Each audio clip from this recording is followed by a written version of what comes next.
Our story kicks off with Princess Lee of Estia receiving some terrible news. She's just been ordered to marry the powerful Margrave Oberd. As her stepmother, the queen combs her long platinum hair. She tries to paint the marriage as a noble sacrifice for the kingdom. Queen tells Lee she will be called a hero. The queen coldly reminds the princess that her life isn't her own, it belongs to the royal family.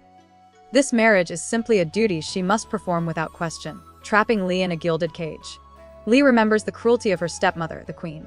In a chilling flashback, the queen violently forces her backward, making her gasp in shock. The powerful woman looms over her, a dark shadow of authority. The queen's voice goes in Lee's mind, cold and menacing. She reminds the princess that all of this pain is for Estia.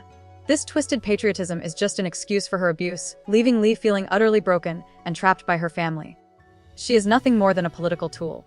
Under the vast, starry night sky, the crushing reality of Lee's situation finally sinks in. She sees the ugly truth behind all the political talk of duty and sacrifice. This arranged marriage wasn't just a strategic alliance for the kingdom. She was being traded away like property, a pretty gift exchanged for power and influence. This cold realization leaves her feeling completely devastated and hollow. The grand palace walls, once a symbol of royalty, now feel like the bars of a prison from which she can never escape. But despair doesn't last long for our girl Leah. With new resolve, she dons a black cloak and a dark wig, completely hiding her royal identity. Reading the official marriage documents was the last straw. She knew she couldn't just accept her fate.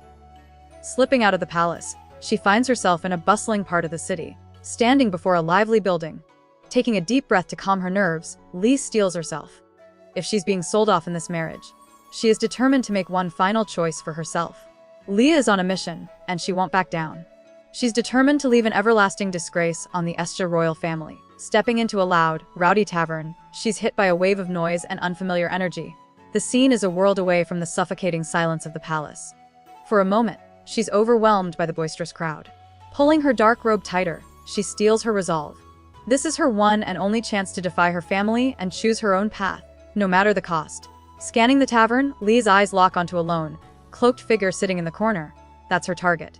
With her heart pounding, she forces herself to walk over to his table. Trembling slightly, she asks if he is available to be her companion for the evening. The mysterious man looks up, his face obscured by shadows. After a heavy silence, a deep voice replies, "I think so." His commanding tone catches her completely off guard. This was not the kind of person she was expecting to meet. The mysterious man's confident aura throws Lee completely off guard. This was not the simple transaction she had planned. Trying to calm her racing heart, she tells herself it doesn't matter who he is, the goal is the same. But her plan is already spinning out of her control.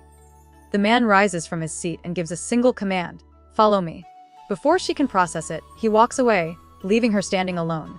A wave of doubt hits her, and she questions if she can really go through with this. As the man leads her down a hallway to a private room, Leah's courage fails her. She freezes, her hand reaching for the door, ready to escape. But just as quickly, his arm blocks her path, stopping her cold. She can't move. Taking a shaky breath, Leah reminds herself her own choice, her one act of rebellion. He swings the door open, revealing the room inside. His calm reflection looms behind her terrified one in the glass. Leaning closer, his deep voice breaks the silence. "You seem very nervous." His words hit their mark, and her eyes widen with pure anxiety. Leah's blood runs cold as she finally gets a clear look at the man before her. The dark skin, dark hair, and piercingly bright eyes can only mean one thing. This man is a Kirkin. A dangerous smirk plays on his lips as he confirms her unspoken realization. He comments that it's been a while since anyone dared to call him a Kirkin. Instead, he says, most people just call his kind barbarians. The gravity of her situation hits Lee like a ton of bricks. She just approached one of the feared desert warriors. Most people on the continent despise the Kirkins, calling them barbarians or beasts. Their temperament is seen as more animal than human, unruly, impulsive, and totally driven by instinct. They are known as dangerous beings who act on a whim. But here's the thing, despite their wild reputation, they are also famous for their incredible looks and superior physical strength. It's this dangerous combination that has Leah completely terrified. She didn't just pick a random man, she picked a warrior from a feared tribe. Leah's mind flashes to a dark truth about her kingdom. Though slavery is officially illegal in Estia, Kirkins are secretly captured and traded on the black market for their superior abilities. She's seen them before during raids on illegal traders, but never, ever this close. This changes everything. Doubt floods her mind as she wonders if this man, with his intense presence, is really a worker here at all. Before she can react, The man reaches forward and slowly pulls the hood from her head, his piercing eyes never leaving hers.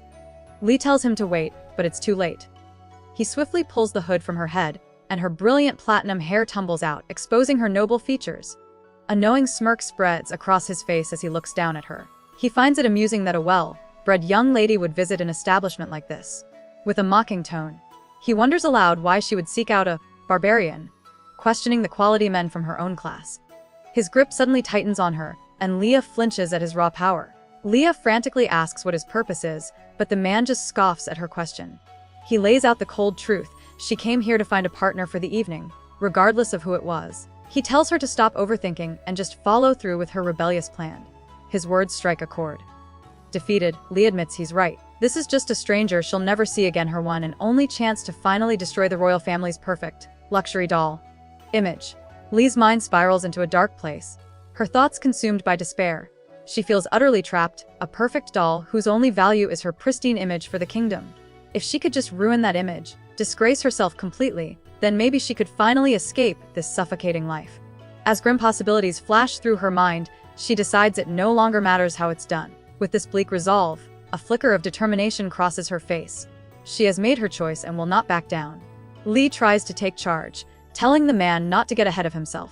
With a deep breath, she accepts her fate, stating that he will be the one she spends the evening with. But her attempt to control the situation only seems to amuse him. A sly smirk plays on his lips as he leans in, his intense eyes fixed on hers. He completely flips the power dynamic with a single, unexpected question. Then, shall I call you mistress? Lee is stunned, her carefully laid plan already starting to crumble. Leah's control over the situation completely shatters. All her bravado vanishes in an instant, replaced by raw, undeniable fear as the man's presence overwhelms her. He moves closer, expression intense and unreadable as he gently lifts her chin, forcing her to meet his gaze. He sees right through her defiant act, noticing the terror swirling in her eyes. With a calm voice, he asks a piercing question: if she was so scared, why did she recklessly come to a place like this? In that moment, her desperate plan falls apart. He comments on her earlier, fearless facade, noting how she was acting so tough. But Leah's bravado completely crumbles, and her nerves get the best of her, causing a small hiccup. The man chuckles, clearly amused by her involuntary reaction.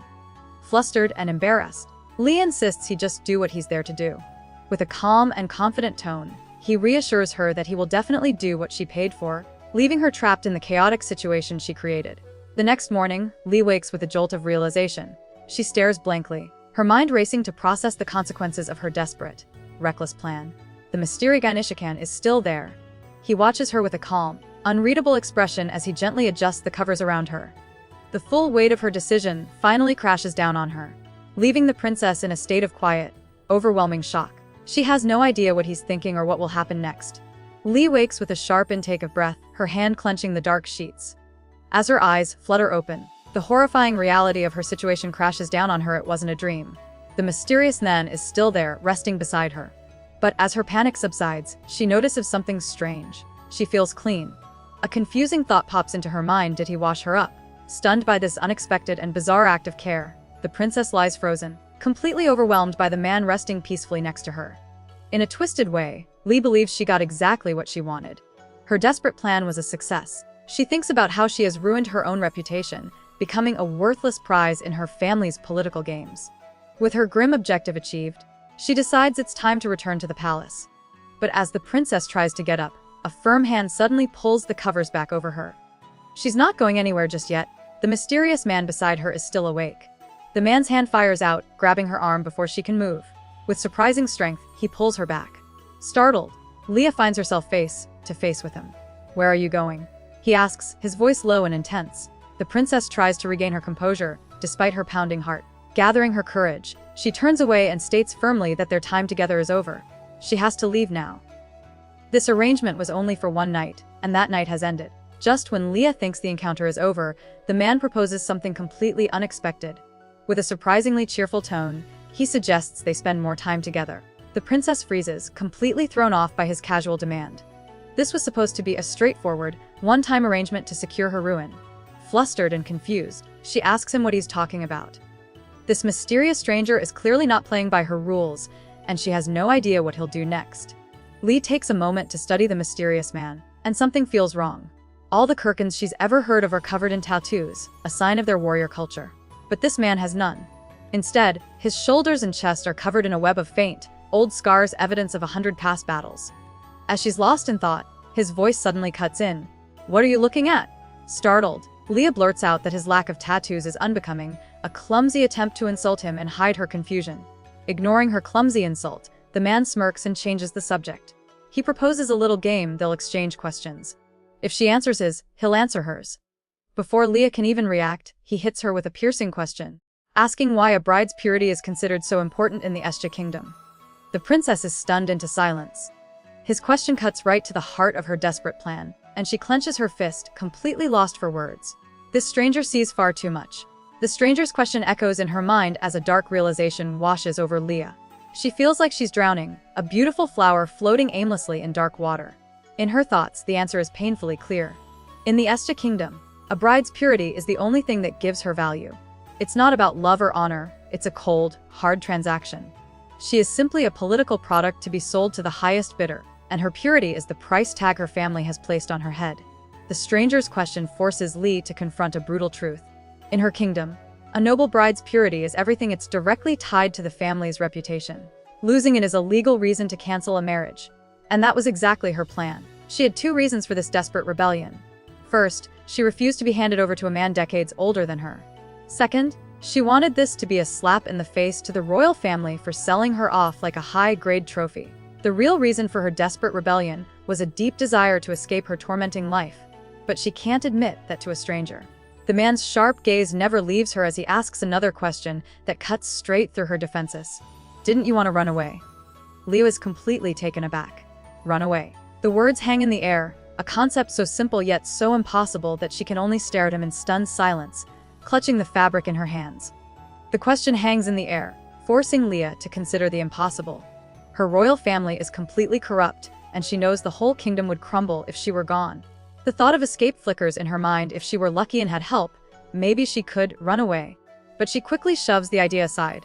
That's not the path she wants. Suddenly, her resolve is shattered. In a flash of pure panic, Lee bolts across the room, running barefoot with a desperate look on her face. Her escape plan has gone sideways. As Lee flees, her mind races. Living life as a fugitive. That's not for her. She doesn't want to spend her days looking over her shoulder. What she truly wants isn't just to escape its revenge. She wants to make the royal family pay for selling her off. Sprinting barefoot across the carpet, she doesn't even notice the sharp pain as her foot begins to bleed. In a moment of pure desperation, tears stream down her face, but her desire for payback is now crystal clear. The next morning, sunlight hits Lee's face, but she feels nothing but cold despair. With completely vacant eyes, she stares into space, her mind a total blank. Her grand act of rebellion is over. This was supposed to be her moment of revenge against the royal family, the final step before the end. But instead of satisfaction, there's only a soul-crushing emptiness. A single, chilling thought echoes in her head: she just wants to die. This was her plan all along.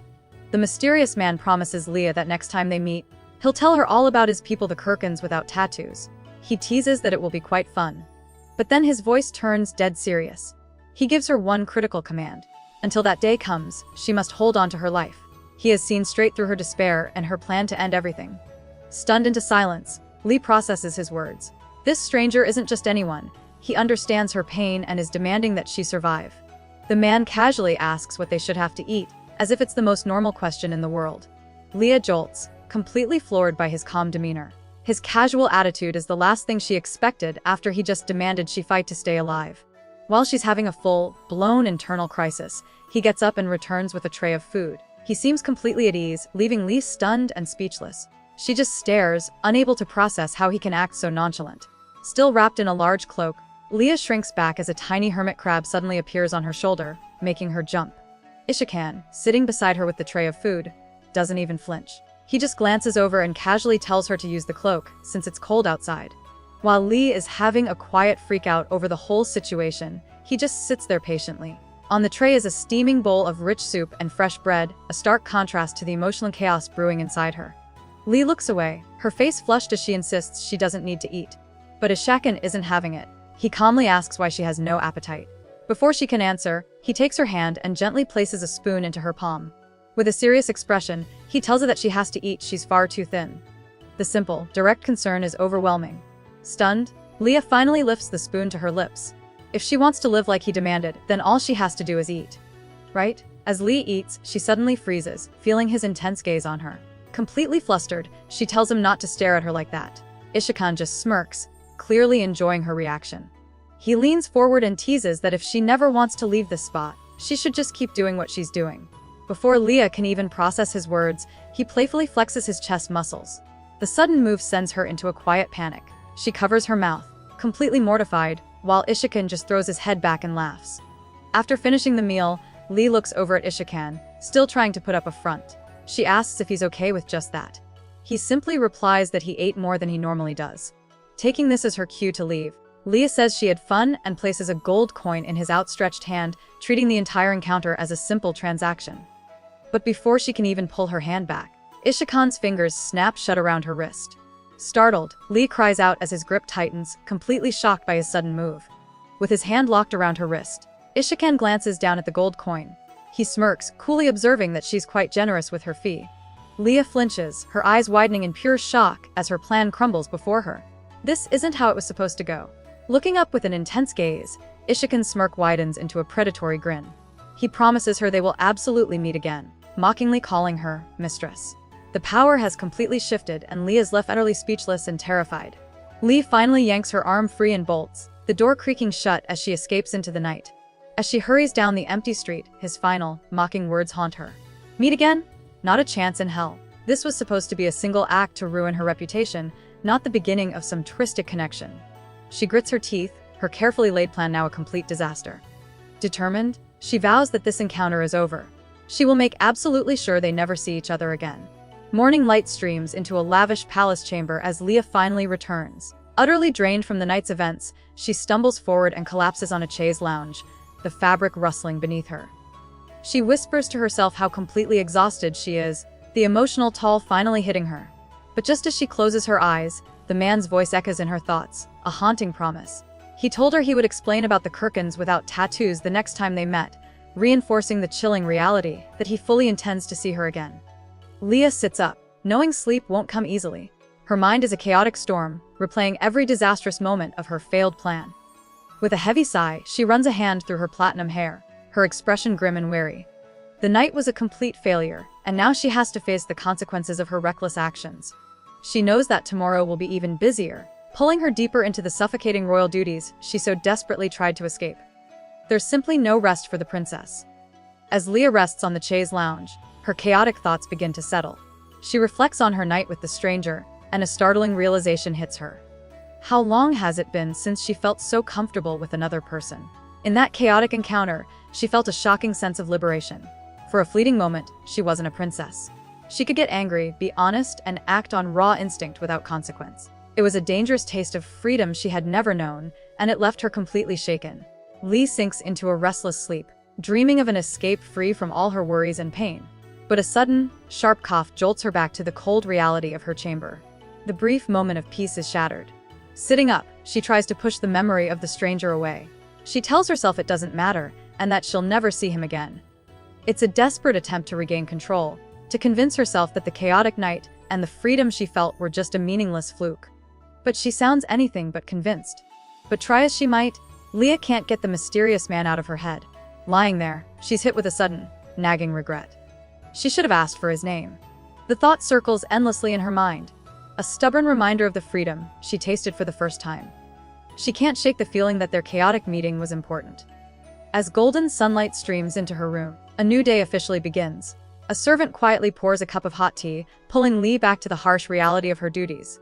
Lee trying to start her day. She thanks the madam and mentions she has documents to sort before an upcoming meeting. Once she's alone, her exhausted eyes land on a note resting on the table. It's an invitation, but not one she's happy to receive. The message is from her stepmother, the queen. It's a friendly request for a meal, with the promise of a gift. But Lee knows better. This isn't a casual chat. It's a royal summons she can't refuse. Leah and her attendant walk down a long, sunlit hallway. They're on their way to the queen's chambers, and the tension is thick. As the Baroness reaches for the heavy door handles, Lee suddenly stops her. A wave of pure dread washes over the princess, freezing her in place.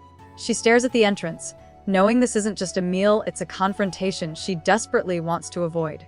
She knows whatever is waiting for her on the other side won't be good. The heavy doors creak open, and a voice announces Lee's arrival to the queen.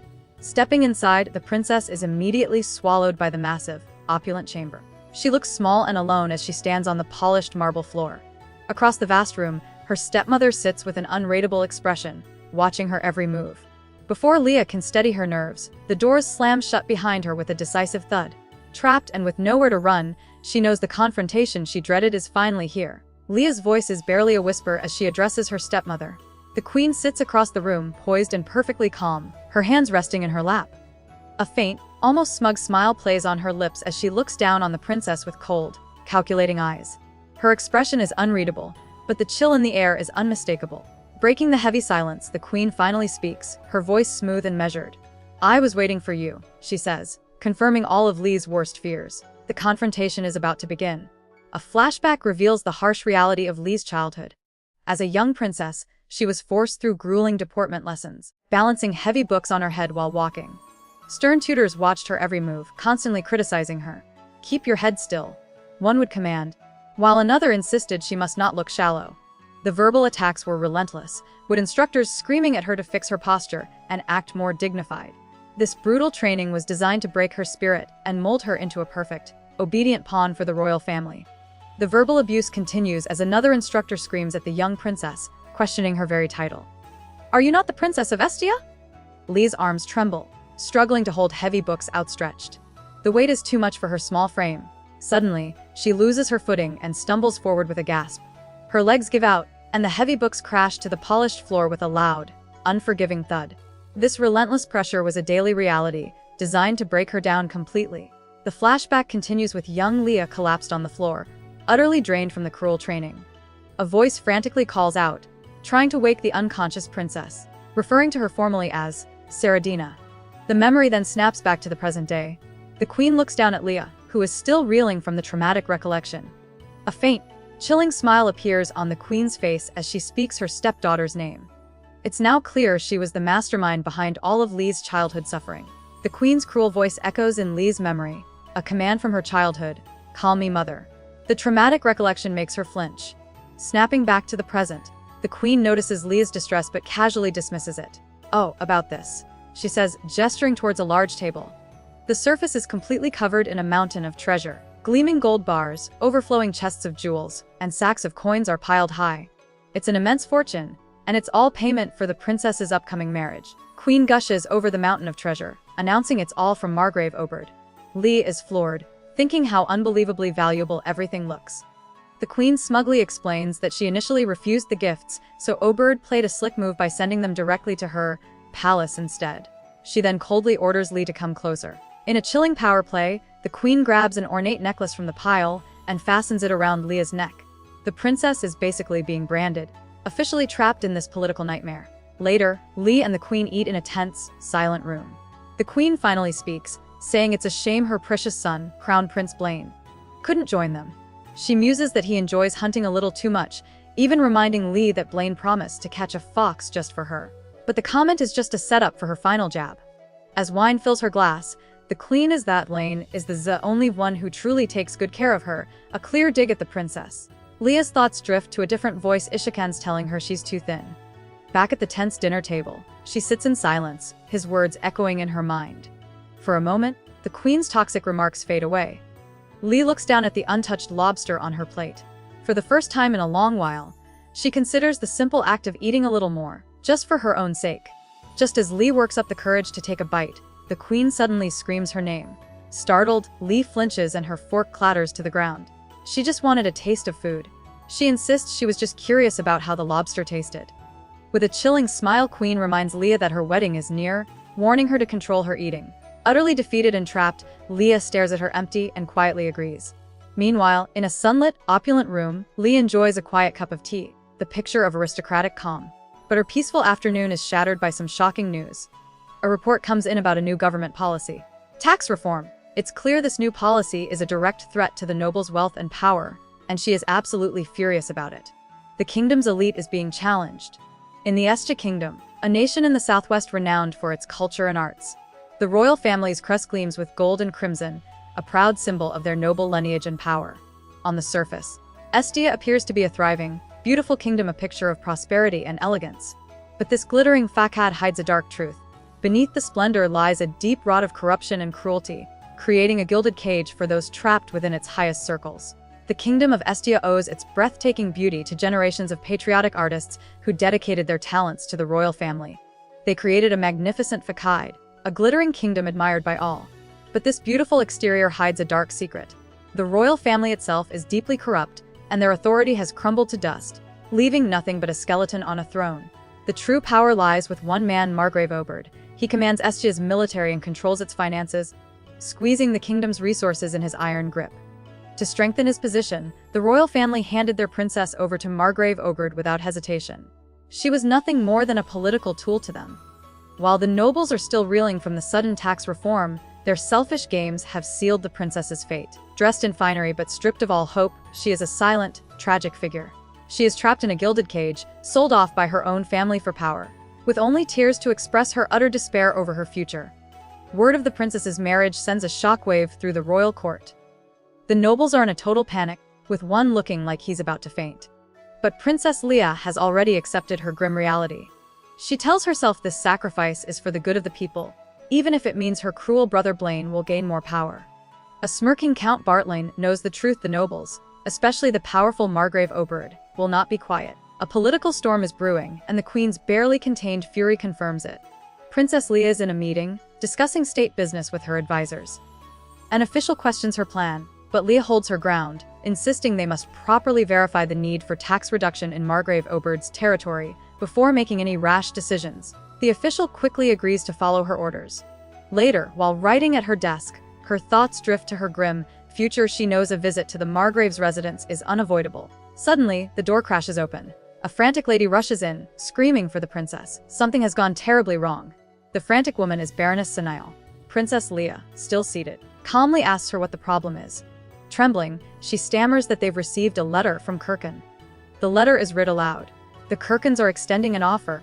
If Estia wants a friendly relationship, they will send envoys to negotiate a peaceful settlement. It's not just a diplomatic message, it's a royal declaration. The king of Kirkan himself wishes to visit Estia, and he's bringing his envoys with him. Princess Leia freezes, her face a mask of pure shock. Her heart plummets as the devastating realization hits her. The man she thought was just a powerful warrior is actually Ishakan, the king of the Kirkans. And now he's coming. To understand the panic, you have to understand the Kirkans. They are nomads who roam the dangerous western desert, always living near water. But they're not just desert dwellers. Each tribe carries the bloodline of a different powerful beast, giving them immense strength. Among these fearsome groups, one tribe is known as the biggest and most notorious of all. And this legendary tribe is ruled not by a council, but by a single, incredibly powerful sovereign, the very king who is on his way to Estia. Leia's world completely shatters. The man from that night was Ishakan, the sovereign ruler of the most powerful and feared tribe the entire desert. He is the king of the Kirkans. The image of him is burned into her mind, a figure of immense power, his champagne eyes glowing intensely from the shadows. He wasn't just a warrior, he was royalty. Her one desperate act of rebellion has now brought an unstoppable force directly to her doorstep, and she has nowhere left to run. This changes everything. The Kirkans are feared by kings across the land. To the snooty nobles of Estia, they're nothing more than uncivilized barbarians. But the Estian court hides its own ugliness behind polite dances and fake smiles. There is also another, deeper reason for all the contempt. Meanwhile, Leia is forced into a union she desperately wants to escape, clutching a bouquet of flowers like a shield. This isn't a fairy tale wedding. It is a predatory marriage, designed to break her spirit and seal her fate as a political pawn. There's a darker reason for Estia's contempt. The Kirkans are fiercely possessive of their partners. Once they choose someone, they will do anything to claim them. In the past, this led to violent clashes, with other kingdoms accusing them of predatory marriage. But this was just a political excuse, a move in a much larger game. The truth is, the so-called civilized nobles saw it as the perfect cover to capture Kirkans and sell them as high-priced slaves. The deep-seated hatred isn't about culture, it's about greed. For years, other kingdoms tried to conquer the Kirkans, seeing them as nothing more than a prize to be won. Arrogant nobles sent armies into the desert, but they were no match for the harsh climate and the tribe's overwhelming tactics. Every invasion ended in defeat, with their forces utterly broken. After a long and bloody war, the other kingdoms were finally forced to accept peace. The Kirkans, once an isolated people, had proven their dominance. And now, Leia realizes she has tangled with their unstoppable leader, the king of the Kirkans. Leah's face drains of color as a terrifying memory hits her. The King of Kirkins had made a chilling promise to return with an army and confront her entire family. She had entangled herself with a man who openly threatened war against her kingdom. Back in her chambers, Baroness Senil paces nervously, her mind racing. She frets over the Kirkins' true motives for visiting Estia. To her, they are simply barbarians looking for any excuse to satisfy their love for conflict and start another war. Baroness Senil's hands clench in her lap as she recalls a chilling rumor. The current Kirkin king slaughtered the previous one to seize the throne. She knew it a man that violent wasn't visiting Estia to make amends. To make matters worse, her family's territory shares a border with the Kirkins, putting them directly in the line of fire. The terrifying realization dawns on her. If war breaks out, it won't just be a battle, it will be a massive bloodbath, and her home will be the first to fall.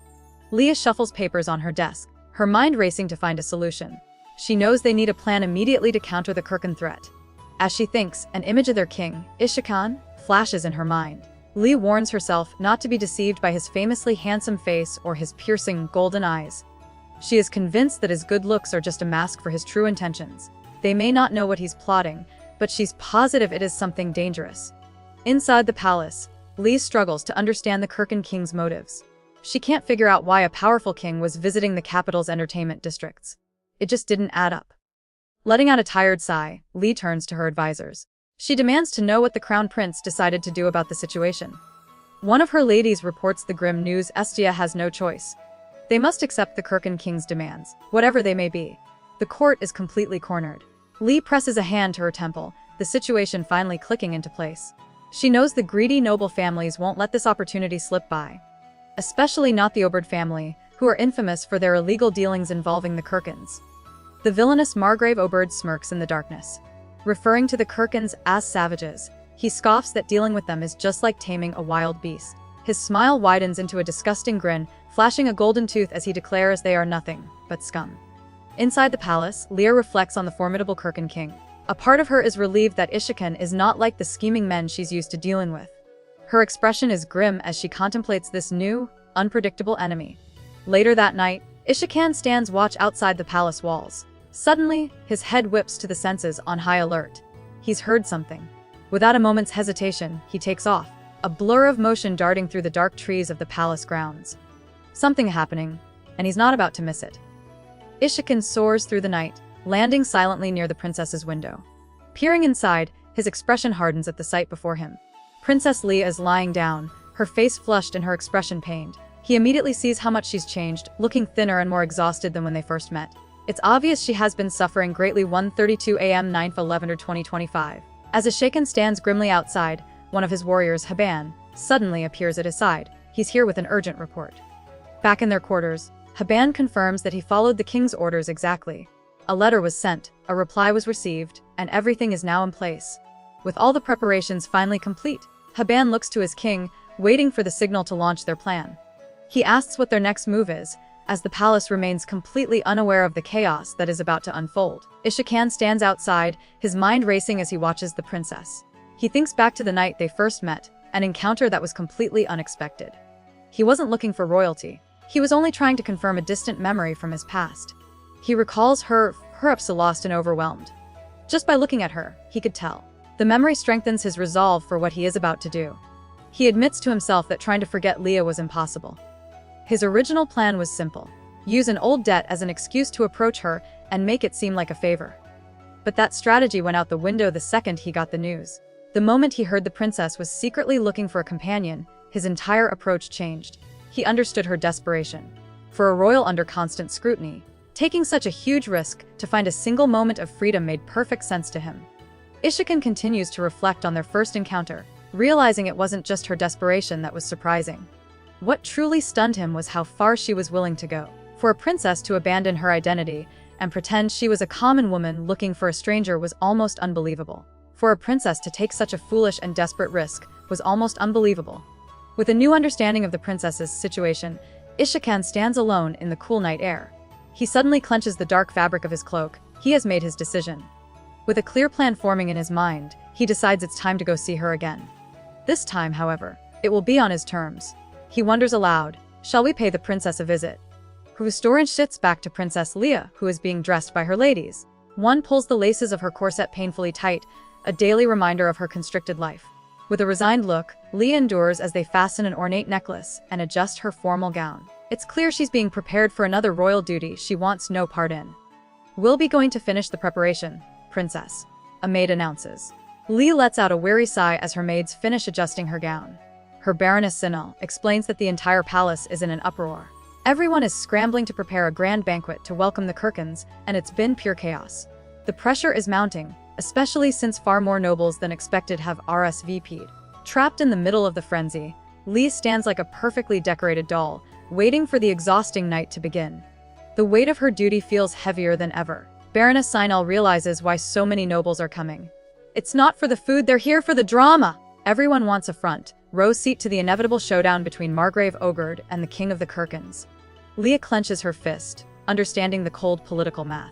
Ogred may be a long-time family ally, but making peace is the absolute priority. If this treaty is successful, it will finally secure her brother Blaine's position as crown prince. She knows her sacrifice is just another stepping stone for his ambition. As the ladies chatter, Leah asks what they're gossiping about. One of them, trying to hide a smile, shares their wild idea: what if the powerful king of the Kirkans falls for the princess at first sight? The other ladies giggle at the scandalous thought. Leah suddenly feels the entire room start to spin. She weakly tries to excuse herself, but her voice trails off before she can finish her sentence. Before anyone can react, she collapses right there on the floor. Her ladies scream in a panic, scrambling to her side. As her vision fades, Leah realizes the simple, crushing truth: she hasn't eaten anything all day. The immense pressure of the coming banquet, combined with sheer exhaustion, was just too much for her to bear. Princess Leah's face is a mask of weary resolve. A single tear escapes, but her eyes hold a fiery determination. She knows she just has to endure her suffocating life for a few more days. Her desperate plan is the only thing on her mind. This has to be perfect. There is no room for mistakes, not when her entire future is on the line. Against a dark red background, heavy chains symbolize a grim reality. There's an old saying that if you shackle a beast when it's young, it will never try to break free later on, even when it's more than strong enough. The beast simply accepts the chains as its reality, forgetting its own power. This is Princess Leah's life in a nutshell. The beast doesn't break its shackles simply because it has grown comfortable wearing them. It's not about love or fear for its keeper, but a twisted sense of normalcy. In a symbolic vision, Leah rests while a hand gently places a small white flower in her hair. She is so used to her gilded cage that she's forgotten what freedom even feels like. For a creature that has been tamed for its entire life, the cage becomes its whole world. Years of manipulation have convinced her that freedom is impossible. The scenes shift into a grand hall. Through the crowd, Princess Leah appears, a vision of perfect royalty. Her face is an unreadable mask of cold elegance as she moves with unshakable purpose.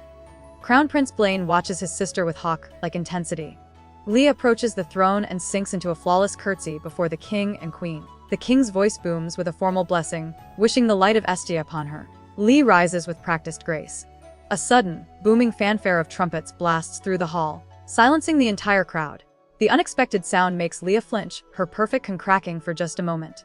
She turns, her eyes wide with shock as the nobles around her begin to murmur in confusion. Clearly, this wasn't part of the royal family's carefully planned event. As the grand doors swing open, it becomes obvious that an uninvited, and very important, guest has just arrived to crash the party. The doors fly open, and in walks a crew that instantly shuts down the entire party. They're the Kirkans, powerfully built and dressed in rich, foreign silks. Leading the pack is the man himself, King Ishakan. With intense golden eyes and a smirk that spells trouble, he owns the room the second he steps inside. His warriors, Haban and Ganon, flank him, looking ready for anything. For Leah, time stops and her mind short-circuits. A memory flashes, the one from her desperate night of rebellion. The stranger she chose to ruin her future, the one she was never supposed to see again, was him. He isn't just some nameless man. He's the king of the Kirkans. Her hands tremble as the devastating truth hits her. Her secret plan just exploded. The king of the Kirkans. Her mind spins with frantic questions. Did he intentionally approach her that first time? Did he know her true identity from the very beginning? A memory of her desperate rebellion surfaces. The story moves past a private moment. A flashback confirms her worst fear, showing his face in that same sharp, knowing grin. The one man she chose to ruin her future was the most powerful king on the continent. Her entire plan just blew up in her face. Leah's mind races, replaying their first encounter. It wasn't just her plan that she exposed, but her soul. In a moment of utter despair, she confessed her darkest secret to him, that she wanted to die. Her hands begin to tremble. This man, This king now holds her deepest vulnerability. What if he uses this information to manipulate her? The thought is terrifying. Despite the internal storm, the princess forces a mask of calm onto her face, trying desperately to regain control of the situation. The intense stare down between the princess and the king does not go unnoticed. All around the hall, nobles begin to whisper. They can't help but notice the Kurken King's unwavering gaze fixed solely on Princess Leah. Do they know each other? One asks. Another comments that they strangely suit one another. But the hushed gossip comes to a quick stop. A wiser noble warns the others to be quiet. If the king shows too much interest, it could force Lee into a predatory political marriage, a fate worse than her current one. From across the hall, Lee watches her father, the king of Estia. He wears a tight, forced smile, pretending to be a gracious host for his guests. Leah can't believe the performance. The Kurkens and Estians have been bitter enemies for as long as anyone can remember. Suddenly, a cold sweat breaks out on her skin. She realizes Ishakan's unwavering stare is making her the center of attention. Is all this tension because of him focusing on her? She quickly dismisses it. To the Kurken King, she's just a weakness he's found on the enemy's side. Instead of crumbling under the pressure, Lee regains her composure. With perfect poise, she introduces herself as Lee du Estia. Ishakan takes her gloved hand firmly. Then, in a move that stuns the entire royal court, he bows his head low. He brings her hand towards his face in a gesture of respect that completely shatters all protocol. The hall falls silent, every eye fixed on the Kurken King's shockingly bold display. Lee is frozen, once again the unwilling center of his political theater. With the entire court watching, Ishakan completes the shocking gesture of respect, his face close to Lee's gloved hand. The hall is dead silent. This isn't just a greeting, it's a bold declaration. He then slowly raises his head, his golden eyes locking onto hers with intense confidence. A smug smirk plays on his face, holds her gaze, completely unfazed by the uproar he has caused. Lee can only stand there, trapped and exposed, her hand still held firmly in his powerful grip. Trapped against the powerful Kurken King, Leah has no idea how to escape this public spectacle he has created just for her. The King of Estia finally steps in, attempting to restore order. With a strained voice, he announces that the greetings are over and hopes the guests will enjoy the banquet. He's clearly trying to diffuse the tension Ishakan created. But the Kurken King just flashes a sharp, predatory grin. Looking directly at the princess, he promises that he certainly will enjoy himself. Overwhelmed by the intense pressure, Princess Lee breaks away and flees the grand hall. Someone calls out in panic, trying to stop her, but Leah doesn't look back. She rushes up a nearby staircase, desperate for an escape. Finding an empty room, she quickly enters and slams the door shut, the sound echoing through the quiet corridor. Alone at last, Lee tries to process the chaotic events of the welcoming ceremony, where she was the unwilling center of everyone's attention. Leah tries to make sense of the banquet. Why was the Kurken King staring at her with such intensity? The weight of it all is too much, and she slides to the floor in exhaustion. Her mind flashes back to their first encounter, a meeting she believed was a one-time event. She remembers his confident words after she gave him a pouch of jewels. He had thanked her for the generous payment. Then, with a sharp-toothed grin, he promised they would meet again, calling her Master. The horrifying realization crashes down on her. A choked sob escapes Lee as she clutches her hair, tears streaming down her face. The full weight of her catastrophic mistake crashes down on her. She tried to ruin herself, but instead, she got tangled up with the most dangerous man in the world. Collapsed against the door, her spirit breaks. What am I supposed to do? She whispers to the empty room, her voice trembling with despair. Her desperate gamble has backfired spectacularly. The scene then shifts, revealing a bright, clear sky that marks the arrival of a new day. A new day dawns as the royal ladies gather in a sun-drenched garden, surrounded by vibrant red roses. Despite the bright morning, the princess looks completely exhausted. She lets out a hollow laugh, admitting to herself that she couldn't sleep at all last night. Her weary eyes drift away from the group, landing on a planter filled with delicate white flowers. She takes a moment to admire the pretty tuberoses, noting that they'll be in full bloom soon, finding a quiet moment of peace amidst the palace tension. As Lee admires the white flowers, she calls out to an attendant, giving instructions for the royal gardener. Mid-sentence, however, she freezes. Her pleasant expression vanishes, replaced by wide-eyed shock as she stares past the roses and fountains. There, lounging by the royal waters, is Ishakan, the king of the Kurkens. He casually brings a cigarillo to his lips, completely unfazed and acting as if he belongs there. The princess is stunned silent by his incredible audacity. He's in the heart of their palace. The noblewomen gasp, confirming to each other that the intruder is indeed the king of Kurken. The queen clutches her chest, her mind racing with rumors about Kurkens and their strange rituals. But the sweet scent from his cigarillo is unexpected and unsettling. Suddenly, Ishikan's intense gaze cuts through the crowd and lands directly on Leah. He calls out to her, his voice smooth and clear for all to hear, "My princess." Leah freezes, her face pale with shock. A nearby lady panics, asking her what they should do. As the noblewomen panic, they urge Leah to run back to the palace. But before she can react, a strong hand grabs her arm, stopping her cold. In a flash, Ishikan pulls her forward, right in front of him, shocking the entire royal court. The other ladies gasp, frozen in place. With his intense gaze locked on her, he quietly asks where she thinks she's going. Leah's heart hammers against her ribs as she looks up at him, completely trapped by the audacious king. Leah is completely frozen, her heart pounding in her chest. Ishikan leans in, a smug grin spreading across his face as he looks down at the trapped princess. His voice is low but firm, telling her they have things to discuss. Behind them, the noblewomen are absolutely losing their minds, their faces pale with horror. The queen and her ladies can only stare, mouths agape, as the king of Kirkan openly defies them all in their own palace. Furious, one of Lee's ladies screams at Ishikan, calling him rude, but her anger is completely ignored.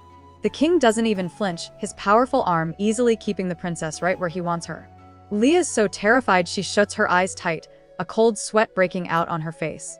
Before her, Ishikan looms like a menacing shadow, his intense champagne eyes glowing as they lock onto her. He has her completely trapped in front of the entire court, and not a single person dares to intervene. With a sharp, predatory grin, Ishikan leans closer. He tells Leah that the moment she turned her back, his instincts screamed for him to chase her down. The princess's heart hammers in her chest as she wonders if he just called her his prey. But Ishikan isn't finished making a scene. He then publicly asks her for a personal tour of the palace. Leah's mind races. She knows that if she accepts, by tonight, the entire kingdom will be buzzing with rumors about her and the fearsome king of Kirkan. The story cuts to a bright, sunlit garden. Les sits calmly as Ishikan gently takes her hand. From a distance, other ladies are in a panic, calling out to their princess with concern. But Leah remains completely unfazed. She turns to them and says she's fine, firmly telling them to go back first. With a simple command, she makes it clear she's choosing to remain alone with the formidable king, leaving her attendants stunned. She leads him through the palace to a quiet, secluded area, hoping to get the tour over with quickly. She demands to know if he approached her from the very beginning with the full knowledge that she was the princess of Estia. Instead of a straight answer, Ishikan just flashes a sharp, challenging grin. He coolly asks her what she would do if he had known all along. Leah freezes. Ishikan suddenly lifts her chin, forcing her to meet his intense gaze. But she refuses to be intimidated. Instead of answering his challenge, she fires back with her own sharp question, demanding to know if the king of Kirkan plans to take advantage of her weakness. His reply, however, is completely unexpected. He calmly tells her not to call him king. His name is Ishikan. Leah is left utterly speechless, completely thrown by his personal and disarming response. Snapping back to reality, Lee tries to re-establish formal boundaries. She asks if he will treat her properly as a princess, declaring she will in turn treat him with the respect due to a king. She insists they leave the events of their first meeting in the past. But her attempt at formality is met with a loud laugh from Ishikan, leaving the princess completely flustered and confused. His laughter dies down as Ishikan suddenly grabs Leah's arm, his expression turning serious. He observes that she's gotten much thinner and asks if she has been eating properly. Startled, Lee yanks her arm away, telling him this is exactly the kind of over-familiar behavior she was talking about. Unfazed, Ishikan says there's no reason for formalities when they're alone. Desperate, Leah looks away and begs him to understand her situation, pleading with him to stay quiet about the day they first met. Ishikan listens intently to her request. Ishikan considers her plea with a sly look, murmuring that he isn't sure. He then kneels before Leah, his expression unreadable.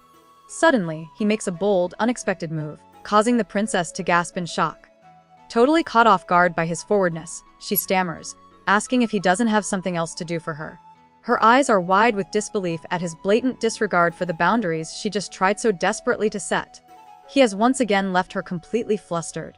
It turns out Ishikan's bold move was to simply pop a piece of sweet fruit into her mouth.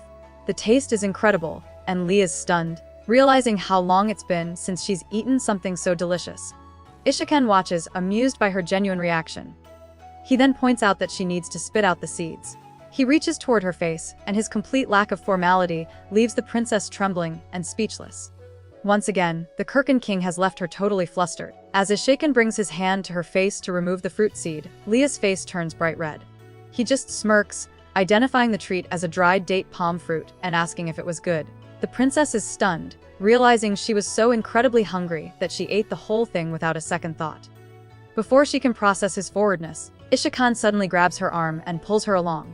Caught completely off guard, Lee has no choice but to follow where the Kurken King leads. As he leads her through the beautiful gardens, Ishikan leans in close, telling her he only wants one thing. His request is Simput's everything he gives her. Lee is stunned. This is Kurken cuisine, a type of food she never gets to experience in Estia. She savors the rich flavor, secretly wishing she could eat more. But she immediately stops herself, remembering her duties. With a banquet tomorrow, she can't risk looking bloated. The constant pressure of her royal life won't even allow her this small pleasure. Ishikan casually takes the fruit seed from Lee before flicking it into the garden. He remarks that since they're just seeds, he's putting them back into the soil. Leah is completely mortified by his lack of formality. Everything he does embarrasses her and shatters the peace she tries so hard to maintain. To a proper princess, his forward actions feel strange and totally improper. His wild, unpredictable nature constantly keeps her on edge, leaving her feeling completely overwhelmed by his presence. Though she's still flustered, Lee privately admits that she doesn't really hate his company.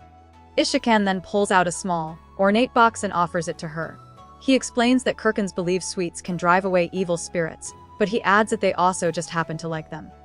Leo is completely surprised by this thoughtful gesture. She had always pictured the Kurkens as savage warriors. When he offers her the food, she immediately refuses.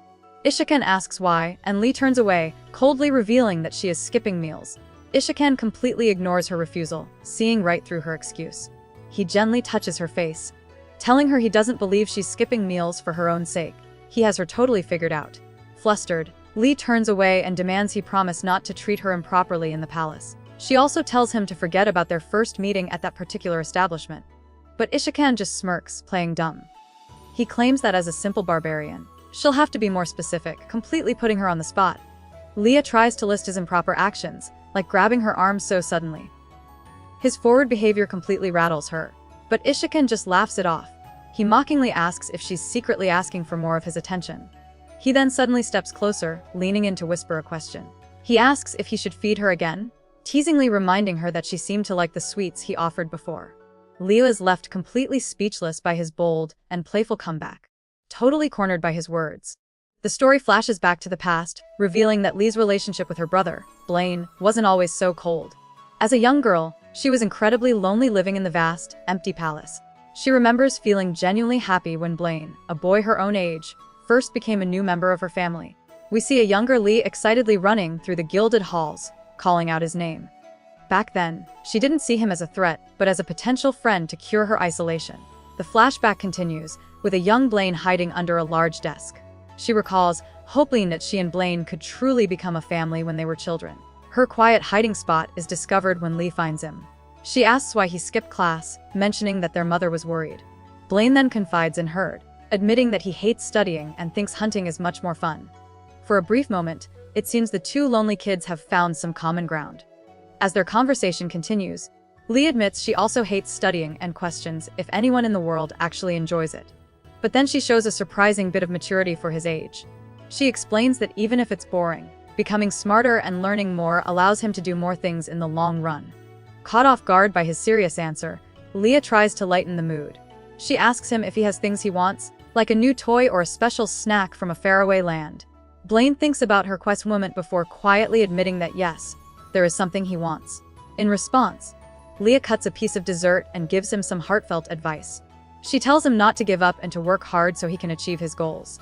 To show her support, she offers him the piece of dessert on her fork, promising that as his older sister, she will always help him.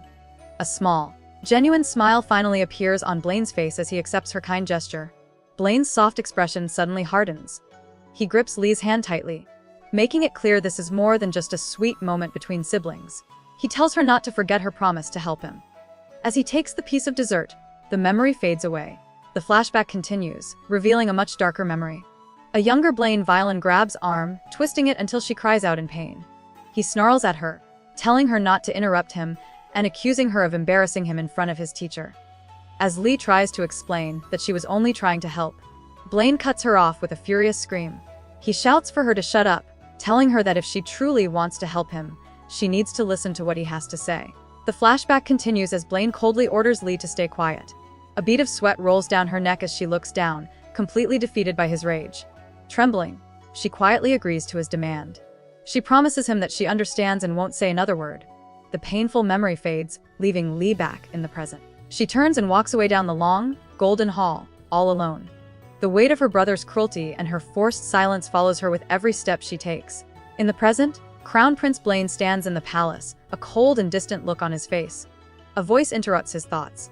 It's Ishikan, who approaches and offers a polite greeting to the prince. Blaine turns to face him, his expression completely unreadable and his gray eyes piercing. Blaine finally breaks his silence, addressing the King of Kirken with a condescending tone. He claims ignorance of Kirken customs before pointedly stating that in Estia, it is frowned upon for an unmarried woman to be alone with a man. He then turns to his sister, calling her by the formal title, Nunim. Lee flinches, startled by his sudden appearance. She notes with quiet bitterness that her brother only uses that respectful term when he wants something. Blaine announces he needs to speak with her and suggests they find a quiet place to talk. Defeated, Lee reluctantly agrees to her brother's demand. But before she can react, Blaine suddenly grabs her arm and forcefully yanks her forward. Caught off guard, Lee cries out and begs him to wait, but he ignores her pleas completely. As the prince drags his sister away, Ishikan watches them, his expression hardening into one of cold fury. He stands silently, his intense gaze fixed on Blaine.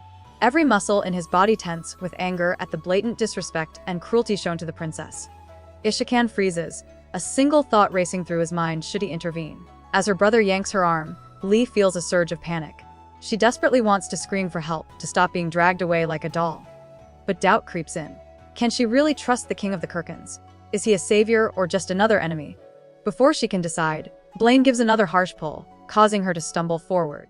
He drags her away from the garden, leaving Ishikan to watch with barely contained rage. As Blaine drags her through the palace, Lee's mind flashes back to the man she just left. She can't forget his powerful presence, he is the King of Kirken. But reality crashes back in an instant. Her brother shoves her forward, his grip painfully tight on her arm. Leah cries out as she stumbles. Blaine corners her, his face a mask of cold fury. He looms over her and demands to know exactly what she was doing alone with the foreign king. Blaine's voice drips with rage as he repeats his question, demanding to know what she was doing with the Kirken king. Trying to de-escalate, Lee weakly pleads with him to calm down, but her brother is beyond reason. In a sudden burst of fury, he strikes her hard across the face. The force of the blow is so strong it sends her crashing to the marble floor. Stunned and breathless, Lee can only look up in utter shock, her mind reeling from his brutal and unexpected cruelty. Lying on the floor, Lee stares up at her brother. Blaine looms over her, his voice dripping with venom as he orders her not to behave so shamelessly in front of the Kirkens. His cruel words feel like another blow. Completely defeated, Leah can only whisper that she understands. But her total submission shatters his rage. A look of horror crosses Blaine's face as he covers his mouth, stunned by his own brutality. He calls out to her as his older sister, his voice trembling with disbelief. Still reeling from the shock of his own violence, Blaine stares down at his sister. Leah quickly tries to defuse the situation, insisting that nothing happened with the Kirken king. She assures her brother she's just as worried as he is about a potential predatory marriage. Her words finally seem to break through his rage. Blaine quietly reaches down, his hand gently brushing her hair as he says her name. His anger is replaced by a cold, possessive concern. He warns her to stay calm and not to be so reckless again. Later, as the sun sets, a lady braids Princess Leah's hair. The worried lady asks what the King of Kirkens wanted from her earlier. Leah answers vaguely, saying he was just curious about her. She figures it's only because she's the fiancée of Margrave Oberd. She lets out a sigh of relief.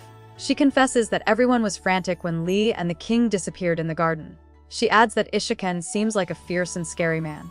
Lost in thought, Leah recalls the intense look in his eyes, unable to shake the feeling.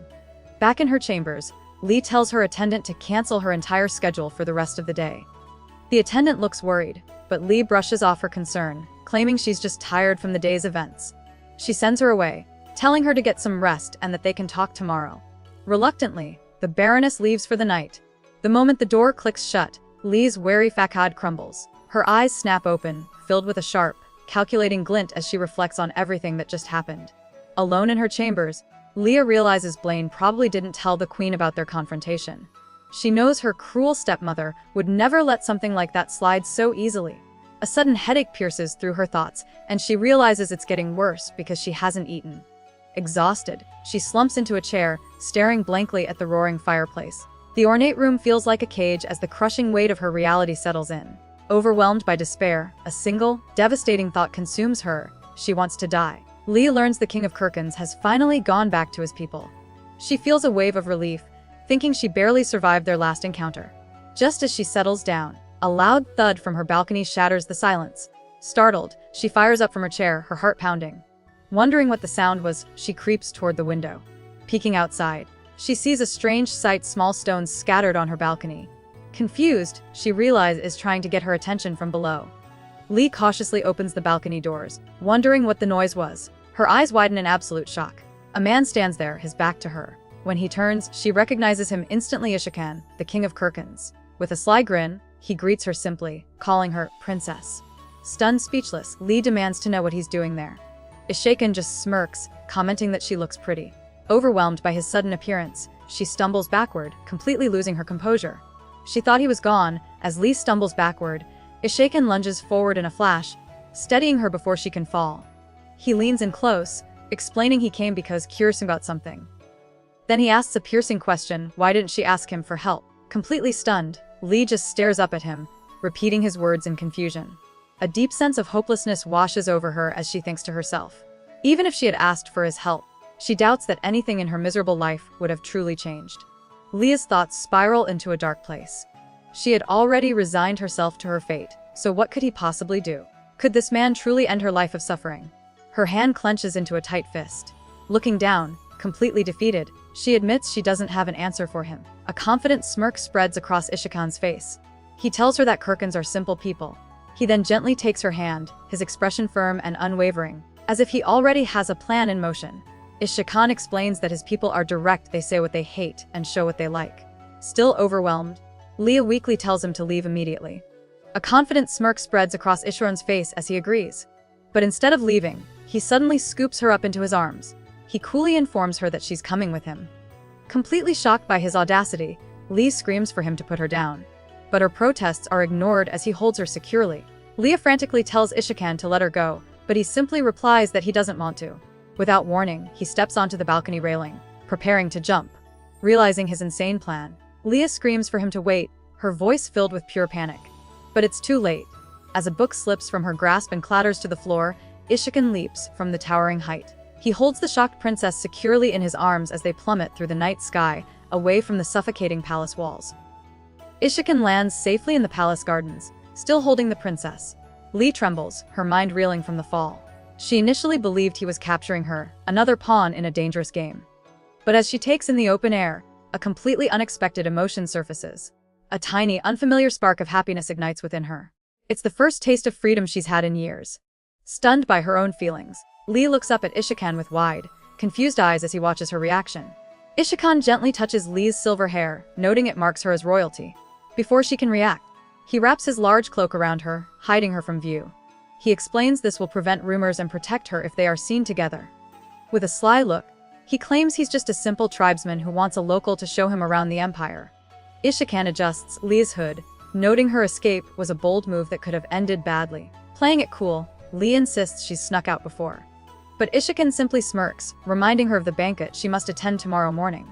Promising to return her before sunrise, he confidently takes her hand.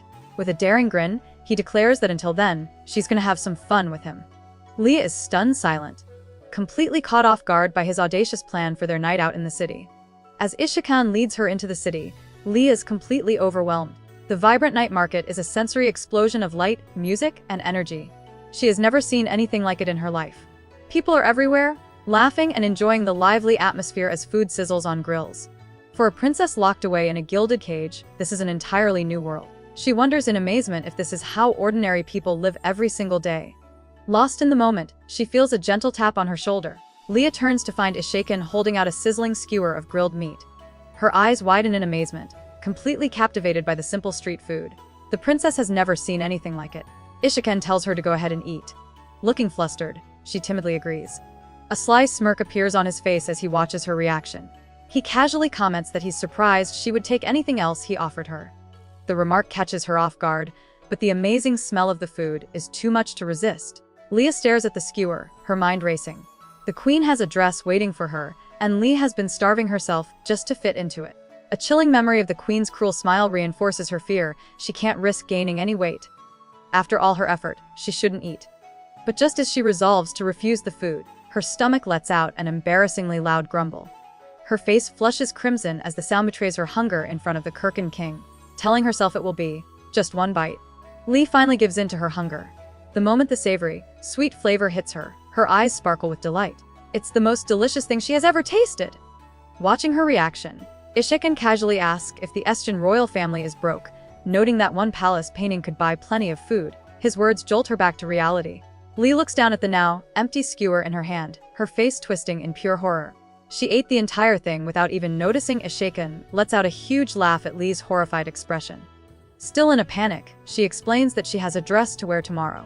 He tells her not to look so concerned, reassuring her that she'll fit into it just fine.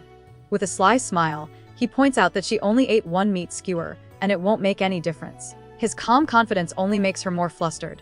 As she looks down in confusion, Lee wonders why this mysterious man is so determined to break down all of her defenses. Lee is completely thrown off. She wonders why this man is so persistent in trying to see through her defenses. His forwardness seems so natural for him, but she never knows how to react. Gathering her courage, she asks him if he's being genuinely kind or if he just wants a companion for the night. To her complete shock, Ishikan just bursts out laughing. He looks at her with pure amusement, asking what she could possibly mean by that. Her attempt to regain control of the situation has completely backfired. Flustered, Leah realizes she was completely naive to think she could control the situation. Mustering what little courage she has left, she looks up and says his name with shaky determination. He simply asks what she wants. Suddenly, Ishikan closes the distance between them, cornering her against a wall as fireworks burst in the night sky. With an intense gaze, he flips her own words back on her, asking if she is the one who wants to go through with it. Lee freezes, completely stunned by his bold move. With her heart pounding, Leah shakily calls out Ishikan's name, her hand gripping his arm. He simply looks down and asks what she wants. Leaning in closer, his intense gaze fixed on her, he flips her own desperate plan back on her, asking if she is the one who truly wants to go through with it. Leah is completely stunned, the fireworks in the sky drowned out by the tension. Then, in a shocking display of courage, she meets his eyes and calmly replies that she supposes doing it outdoors would be nice. The reality of her own words hits Lee like a ton of bricks. Before she can process it, Ishikan grabs her hand and starts leading her away through an archway. Completely panicked, she tries to pull back, shouting that they can't possibly do that out here in the open. He stops abruptly and turns, pulling her close. Leaning in, Ishikan whispers that he already told her it was freezing outside. Her bluff has been called, and her attempt to regain control has completely crumbled. Ishikan leans in close, telling Lee she can speak comfortably with him. He reminds her that she doesn't have to put on a princess act when they're alone. His words hit Lee hard. She's spent her entire life playing a role, and the idea of being herself feels impossible. For a moment, she wonders if she's even allowed to change. Breaking away from his intense gaze, she stammers that she's not as daring as he is, her carefully built composure completely gone. With a smug look, Ishikan tells Leah she shouldn't call him crazy just for acting like a normal person. He leads her deeper into the crowded city streets, and she's completely lost. What does he want from her? This man is the leader of her kingdom's most dangerous enemies, yet he's treating her with this strange kindness. Lee's mind races, trying to figure out his endgame. Is this a bizarre attempt at creating peace between their nations, or is it the calm before an all-out war? As Leah's mind races to figure out Ishikan's endgame, a shocking thought hits her. Maybe his true target is her. Before she can dwell on it, loud music and celebration erupt nearby. Ishikan points to a group of lively performers, identifying them as the Domaris. He explains that while her people call them gypsies, the Kirkins have their own name for them. Suddenly, his friendly demeanor vanishes.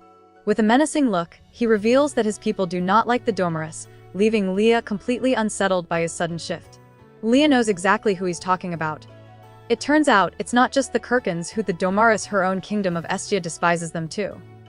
They're a nomadic people, famous for living freely on the road and earning money through dazzling performances like singing and dancing. But they have a dark side. The Domaris are also notorious thieves, and because of their sticky fingers, security in the city has been seriously beefed up lately, making everyone on edge. Suddenly, a voice screams Ishikan's name from a balcony above. One of the Kirkins has spotted them. Down below, Ishikan has Lee against a wall, their intense moment interrupted. They both turn their heads toward a loud cheer from the crowd. Leah's eyes widen in sheer panic. It's her fiancé, the slimy Margrave Oberd, laughing up with a group of women. Leah freezes, completely horrified. Of all the people to run into out here, it had to be the one man she was trying to escape. Lee tries to pull away in terror, but Ishakan simply places a hand on her hooded head, telling her it's too late to escape now. Across the street, the boisterous Margrave Oberd finally spots them. With a sloppy grin, he points and yells, "Well, who do we have here? Isn't it the great king of the savages?" The insult doesn't even faze Ishakan. Oberd seethes, wondering why the Estian king bothers treating these people like nobles. But Ishakan just smirks, knowing the truth. Estia isn't being friendly, they're just scared. Noticing the hooded figure behind Ishakan, the drunken Margrave stumbles closer. He sneers, asking who the beautiful, skinny, pale woman is. The irony is completely lost on him as he accuses Ishakan of finding a woman who looks just like his fiancée, Princess Leah. Frozen in terror, Leah can only listen as her fiancé describes her to her own face. Oberd then grabs another woman, offering to teach the savage a thing or two about culture. Ishakan's face remains calm, but his hand clenches into a powerful fist. Just as Oberd's nasty insults fill the air, Lee steps forward. With a quiet resolve, she informs him that he's making a big mistake. The Margrave scoffs, confused, but Ishakan smoothly interrupts with a casual smirk. He tells Oberd not to make assumptions just because he's with a woman. Unfazed, the Margrave starts to throw another vulgar insult at the hooded princess. But before he can finish, Ishakan cuts him off with a predatory grin, shocking everyone by declaring that he's the one selling his company for the night. Margrave Oberd stares blankly, completely thrown by Ishakan's wild claim. Lee is just as floored. She was the one who came here with a reckless plan, but Ishakan just flipped the script entirely. While Oberd sputters in rage, the king of the Kirkans flashes a sharp, predatory grin, clearly enjoying the absolute chaos he's created. Stunned, the princess claps a hand over her mouth to muffle a gasp. Her mind reels as she tries to understand what on earth is happening. Oberd sputters, completely baffled by the situation. With a sharp grin, Ishakan repeats his wild claim, mocking the Margrave for being hard of hearing. Enraged, Oberd calls him a barbarian, but the king of Kirkans is totally unfazed. He coolly advises the Margrave to worry about his own health before marrying a bride 25 years his junior. As a final jab, he tells Oberd to get his conscience in check. The insult lands, and the Margrave's hand clenches in silent fury. Hiding behind Ishakan, Leah is completely lost. Peeking out from behind Ishakan, Leah notices the absolute terror on the faces of the onlookers. But they aren't scared of the Margrave. A horrifying thought clicks into place for the princess. Her voice trembles as she pieces it together. Kirkan, the man in front of her, is one of the feared warriors from the desert. Meanwhile, Margrave Oberd completely snaps. He roars that he was going to let them go, but now they've made him angry. At his command, his hooded guards draw their sharp swords, ready to strike. As the guards draw their weapons, Leah's blood runs cold. This isn't just a random fight. She realizes the Kirkan is deliberately provoking the Margrave, threatening to sabotage the entire peace agreement between their nations. But the mysterious man doesn't even flinch. An intimidating aura flares around him as his eyes begin to glow in the dim light. With a terrifying, predatory grin, he taunts Oberd's men, asking if a few swords are really all they've got. The princess shrinks back, completely stunned by the sheer power radiating from him. Before the guards can lunge, out of nowhere, another cloaked man appears. He tells Lee that Lord Ishakan will be busy with the Margrave for a while and offers to take her away. Suddenly, a loud crash echoes from the fight behind them. The new warrior shoves the princess forward, shouting at her not to look back. He warns her it's too dangerous as he rushes her away, leaving Ishakan to face the guards alone. As Lee is rushed away, arrows suddenly fly past, narrowly missing them. Her Kirkan escort freezes, realizing he's in huge trouble for failing to keep her completely safe. He mutters under his breath that he's definitely going to get scolded for this. Back in the alley, Margrave Oberd screams in absolute fury as his men are overwhelmed. Ishakan moves like a shadow, effortlessly dodging a sword strike before taking one of the guards down with a single, powerful blow. The man cries out as he crumples to the ground. Back in the alley, the fight is over before it even begins. Ishakan moves like a phantom, a blur of deadly force against the Margrave's men. One guard cries out as he's thrown backward by an unseen blow, completely overpowered. Without pausing, Ishakan closes the distance on another soldier. His eyes gleam with a predator's focus as he lands a decisive strike. The guard crumples in a singly, taken down in a single, fluid motion. One after another, the soldiers fall, proving to be no match for the Kirkan king. Lee watches the alley fight in pure shock. She knew Kirkans were strong, but this is insane. Ishakan is single-handedly taking down trained soldiers without breaking a sweat. A moment later, she realizes he's not just fighting, he's having fun, a wild grin spreading across his face. As her Kirkan escort pulls her further away, a terrifying thought grips her. Estia's entire military might be no match for people like him. The peace treaty is their only chance, and a war absolutely cannot break out no matter what. Meanwhile, back at the palace, the night is quiet. Crown Prince Blaine stands alone on a balcony, the wind whipping through his hair. He stares grimly into a glass of dark liquid before taking a long, slow drink. His mind is clearly heavy with thought. Placing his glass down on the railing, he turns to face the figure who has been watching him from the shadows. It's the Queen, his stepmother. Blaine's expression hardens as he quietly acknowledges her presence, his voice flat as he says, "Mother." The Queen interrupts Blaine's quiet brooding, coolly asking if he's finished his drink. She takes the glass from the railing, her expression unreadable. Gently placing a hand on his shoulder, she tells him the wind is cold and that it's time to stop. She reminds him of his upcoming duty. Once the peace agreement with the Kirkans is signed, he will be the one to host Princess Lee's wedding. A cruel, triumphant smirk spreads across her face, revealing her satisfaction with the political maneuvering that has sealed her stepdaughter's fate. The Queen calls Blaine her lovely son, her voice dripping with a possessive affection. She assures him that he has nothing to worry about and that she will handle everything from now on. Wrapping her arms around him from behind, she pulls him into a tight, controlling embrace. A smug, satisfied smile plays on her lips as she holds him close. Blaine stands completely frozen, his eyes wide and vacant, a puppet resigned to his stepmother's chilling influence and her undeniable control over his life. Servants attend to Princess Lee while she rests in a large, elegant bath. Lost in thought, she feels a wave of relief that her excursion the previous night went undiscovered.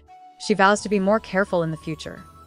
Thanks to that risky venture, however, she is now certain of one thing: the Kirkans genuinely desire peace with the Empire. Still, a deep worry settles in. Even if the Kirkans only want peace, she knows that for the people of Estia, it won't be that simple. As her maids help her dress, Leah's mind races. She knows the people of Estia fear the Kirkans, especially the dangerous rogue tribes that refuse to follow any leader. Even after Ishikan united many of them, there is still internal conflict brewing in their lands. For a true and lasting alliance to form, these lingering issues must be resolved. With a grim look of determination, she realizes that the fastest way to unite both nations and deal with these rogue elements would be through a joint conflict. Lee's mind settles on a dark but necessary solution: creating a common enemy. The fastest path to a true alliance is through the crucible of war. Her expression hardens with cold determination as she formulates a plan. She turns to her trusted attendant with a quiet command. Lee instructs her to discreetly arrange a meeting with Count Bartlein at the banquet. Sino leans in, whispering that she will carry it out. As her plan begins to move, Lee knows she needs better leverage for her negotiations. As her maids help her get ready, Lee continues to strategize. To make her plan work, she needs to know exactly what the Kirkans and, more importantly, their king want from Estia. Suddenly, an image of Ishikan's confident grin flashes through her mind. The memory makes her pause, and her attendant Sinel asks if she is all right. Lee quickly dismisses her concern, saying it's nothing. But as she stares into the distance, a quiet thought surfaces. She can't help but wonder what the formidable king is doing right now. Across the city, King Ishikan is also preparing for the upcoming banquet.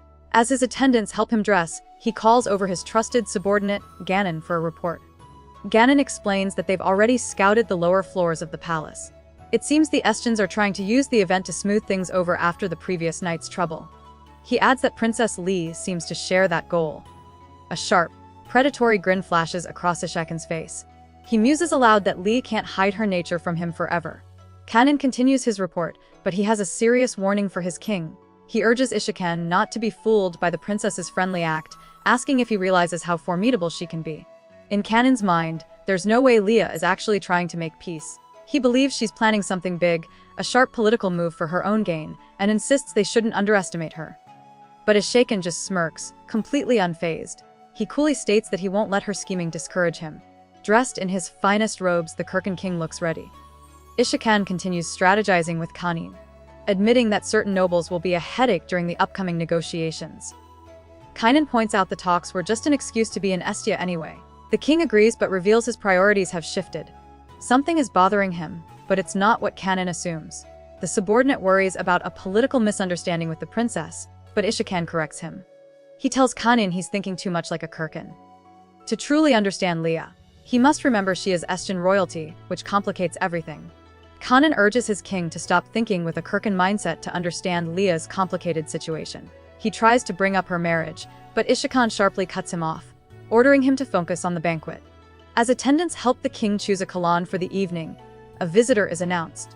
Ishikan, now seated and looking powerful, calmly gives the order to let him in. A moment later, Count Bartlein walks into the room. The count seems startled by the informal meeting. realizing this is their first proper introduction. Count Bartling formally introduces himself, holding his hat tightly against his chest. Ishikan, lounging comfortably in his chair, tells the nobleman to relax, joking that anyone watching would think he'd been forced to come. The Count offers a nervous laugh, but his eyes dart to the side, surprised to see a Kirkin woman among the attendants. Regaining his composure, Bartling sits and makes a stiff, political statement, assuring the king he'd never harm Estya's reputation. Ishakan just smirks, waving off the formality and telling him to be at ease. An attending opens a lavish box, revealing a pile of dark, rare herbs.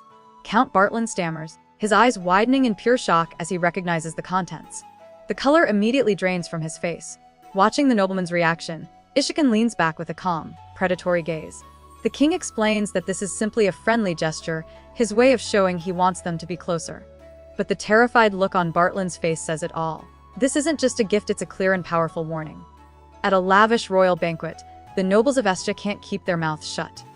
One nobleman whispers about how lovely the party is, sarcastically crediting the savages for the occasion. His friend quickly shushes him, but the gossip immediately turns to Princess Leah and the King of Kirkin. Rumors are spreading that the two have been seen together more often, making the nobles wonder about their relationship. Standing alone, Leah waits quietly, noticing the Kirkin delegation hasn't arrived yet. Just then, a voice calls out her title, and she turns. The voice belongs to Count Bartling, but something is terribly wrong. The nobleman stumbles forward, clutching his chest and looking deathly pale. Internally, the Count is panicking, realizing he only has a few allies he can truly trust to escape his dangerous situation. Seeing his distress, Lee approaches and asks what happened. In a moment of sheer terror, Bartling blurts out that he was almost murdered earlier that day. Count Bartling adds that he believes the Kirkins plan to take over Estya from the inside. He tells her the king claimed he wanted to be on good terms, and even offered him a present as a sign of friendship. When Lee asks what the gift was, the Count reveals it was 10 rolls of purple silk. The princess freezes, her eyes widening in absolute shock at the hidden meaning behind such a gesture. Leah's mind reels from the revelation. In Estya, purple dye is incredibly rare, a symbol of immense power and wealth that even the royal family struggles to acquire. Count Bartling recalls how beautiful the silk was, but then proudly declares he wasn't bribed by their offer. For a fleeting moment, Lee is touched, thinking he rejected such a precious gift out of loyalty to her. The realization then dawns on her. The Kirkins attempted to bribe him with something more valuable than gold or jewels, and they had 10 whole rolls to give away. Count Bartling warns Leah they must be careful, noting the Kirkins haven't made similar offers to other nobles. Just then, a murmur spreads through the hall. The Kirkins have arrived. As they make their grand entrance, Lee's eyes immediately lock onto the stunning purple silk draped over Ishikan's shoulder. She's in awe of its beauty, realizing she was too shocked to notice it before. It's now obvious their dye technology is far more advanced than anything Estya possesses, a clear and staggering display of their immense power. Ishakan smirks, walking directly toward Leah. He leans in close, asking why she's pretending not to know him. Leah's face flushes, but she can't back away. He tells her he saw her looking, his golden eyes pinning her in place. Flustered, she stammers that it's not like that at all. Before she can finish, he gently takes her gloved hand. He lifts it in a bold, public gesture, his gaze never leaving her face as he holds her completely captive with his confidence. His voice is low as he tells her that pretending not to know him is upsetting. He was expecting a much warmer welcome. Lei panics, her face burning as she realizes the entire hall is watching them. She whispers and he has to let go, but his grip only tightens. His intense golden eyes bore into hers as he asks if she's angry. Trapped by his bold move and the stares of the court, Lee is left completely speechless, her heart pounding in her chest. Panicking, Lee realizes every eye in the hall is locked on them. She has to get herself together now. Trying to regain her composure, she tells Ishikan they've already greeted each other and attempts to leave. But before he can respond, the formal ceremony begins. The court bows deeply, offering a traditional blessing for Estya. Taking center stage, the king raises his glass with the queen beside him. He thanks all the guests for attending and makes a grand toast to the prosperity and growth of the kingdom. After the toast, Crown Prince Blaine corners Leah, his expression icy. He immediately scolds her for getting close to the Kirkins, calling them savages. Twirling his glass, he accuses her of being either a fool or a traitor, trying to sell out their kingdom. Leah quietly explains that she didn't want to interact with them. She reminds her that the king approached her first, leaving her no choice but to respond. A flash of her tense encounter with Ishakan runs through her mind as her brother glares at her, completely unmoved. Blaine lifts his glass, continuing his lecture with a sarcastic toast to the party. Lee looks down, completely worn out by his accusations. He tells her that the Kirkans have been sneaking into Estia for a while now. According to him, the only reason their kingdom hasn't been attacked is because they secured peace through the Margrave's support. He's making it crystal clear. Her marriage is the only thing keeping Estia from total collapse. He needs her to understand how fragile their position truly is. Leah knows her brother is just pretending to be ignorant about the Kirkan Pact. She feels completely alone, like she's the only royal who understands the danger they're in. Suddenly, Blaine interrupts her thoughts, asking for the first dance. Lee protests, saying she should dance with her fiancé. Blaine just scoffs, calling her foolish. He points out that she hasn't even looked at the Margrave all night. He reminds her that her only objective is to secure the pact with him. Fed up, Leah finally retorts, telling him that maybe he should stop calling their guests savages. First, Blaine is completely stunned into silence by his sister's comeback. As he stands there glaring, Leah thinks she must be honest about her feelings toward the Margrave. But looking around the grand ballroom, that feels impossible. She watches the guests laughing and enjoying the party, a stark contrast to her own misery. Everyone seems to be having so much fun, which only makes her wonder why she feels so completely isolated and heartbroken in the middle of it all. Feeling completely overwhelmed, Lee stands alone on the grand staircase, looking down at the oblivious partygoers below. Just as she's sinking into her despair, a voice calls out to the princess, snapping her out of her thoughts. She looks up to see the last person she wants to face, Margrave Oberyd. With a smug look on his face, her fiancé approaches her and asks for a dance. Trapped, Lee has no choice but to face him. Margrave Oberyd lays on the compliments, telling Lee her dress looks lovely. Though she recognizes his smooth words are just a performance, he continues, promising to have her new dresses made from the same expensive silk. But as he speaks, his mind flashes back to his humiliating encounter with Ishiken. Leaning in close, he whispers a series of vile comments that make Lee's skin crawl. She is utterly horrified by his words and the feel of his hand on hers. Ignoring her disgust, he simply smiles and holds out his hand for the dance. Just then Ishiken interrupts them. The king of the Kirkans, looking sharp and smiling with a dangerous edge. He completely ignores Margrave Oberyd and holds his hand out directly to Leah, asking her for a dance. The princess is stunned she can't just switch partners in the middle of the floor. Oberyd's face contorts with fury. He glares at the foreign king, reminding him that Princess Leah is his fiancée and he needs to back off. The tension in the room skyrockets. Margrave Oberyd puffs up his chest, trying to school the foreign king on Estian customs. He lectures Ishiken that the first dance belongs to the official partner, expecting him to respect their traditions. As he speaks, his grip on Leah's arm tightens painfully. But Ishiken is completely unfazed by threat, simply asking if that's the case. He then drops a massive truth bomb. This banquet is for the Kirkans. And since he's the king of the Kirkans, his status overrules any petty local custom Oberyd can name. Ishiken stares down the fuming Margrave, his voice calm, but dripping with menace. He points out that if he can't even dance with who he wants at a banquet for his own people, it sends a pretty bad message about how Estia treats its allies. The room falls silent. Oberyd is trapped. Arguing would be a major diplomatic insult. Defeated, he stammers that it's not like that. Ishiken then smoothly turns his attention to Leah, putting the final choice in her hands. The princess flinches, completely stunned by the power play. As they dance across the grand ballroom, Leah is stunned by Ishiken's refined skill. She asks where a man from his tribe could have possibly learned Estian dance moves. He smirks, cryptically saying he learned from someone a long time ago, then asks if she's curious. Lee immediately denies it, but Ishiken sees right through her. In a sudden, dramatic move, he dips her low.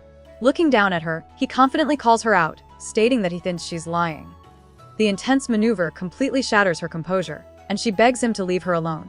As Lee starts to ask why he keeps pushing her, Ishiken cuts her off. He holds her in the dramatic dip, his expression serious. He asks a stunning question, referencing their first meeting: does she still want to die? The question shatters her fragile composure. Staring blankly at the grand ceiling, Leah quietly admits that she does. Hearing her answer, Ishiken gently brings her back to her feet. The intensity of the moment is gone.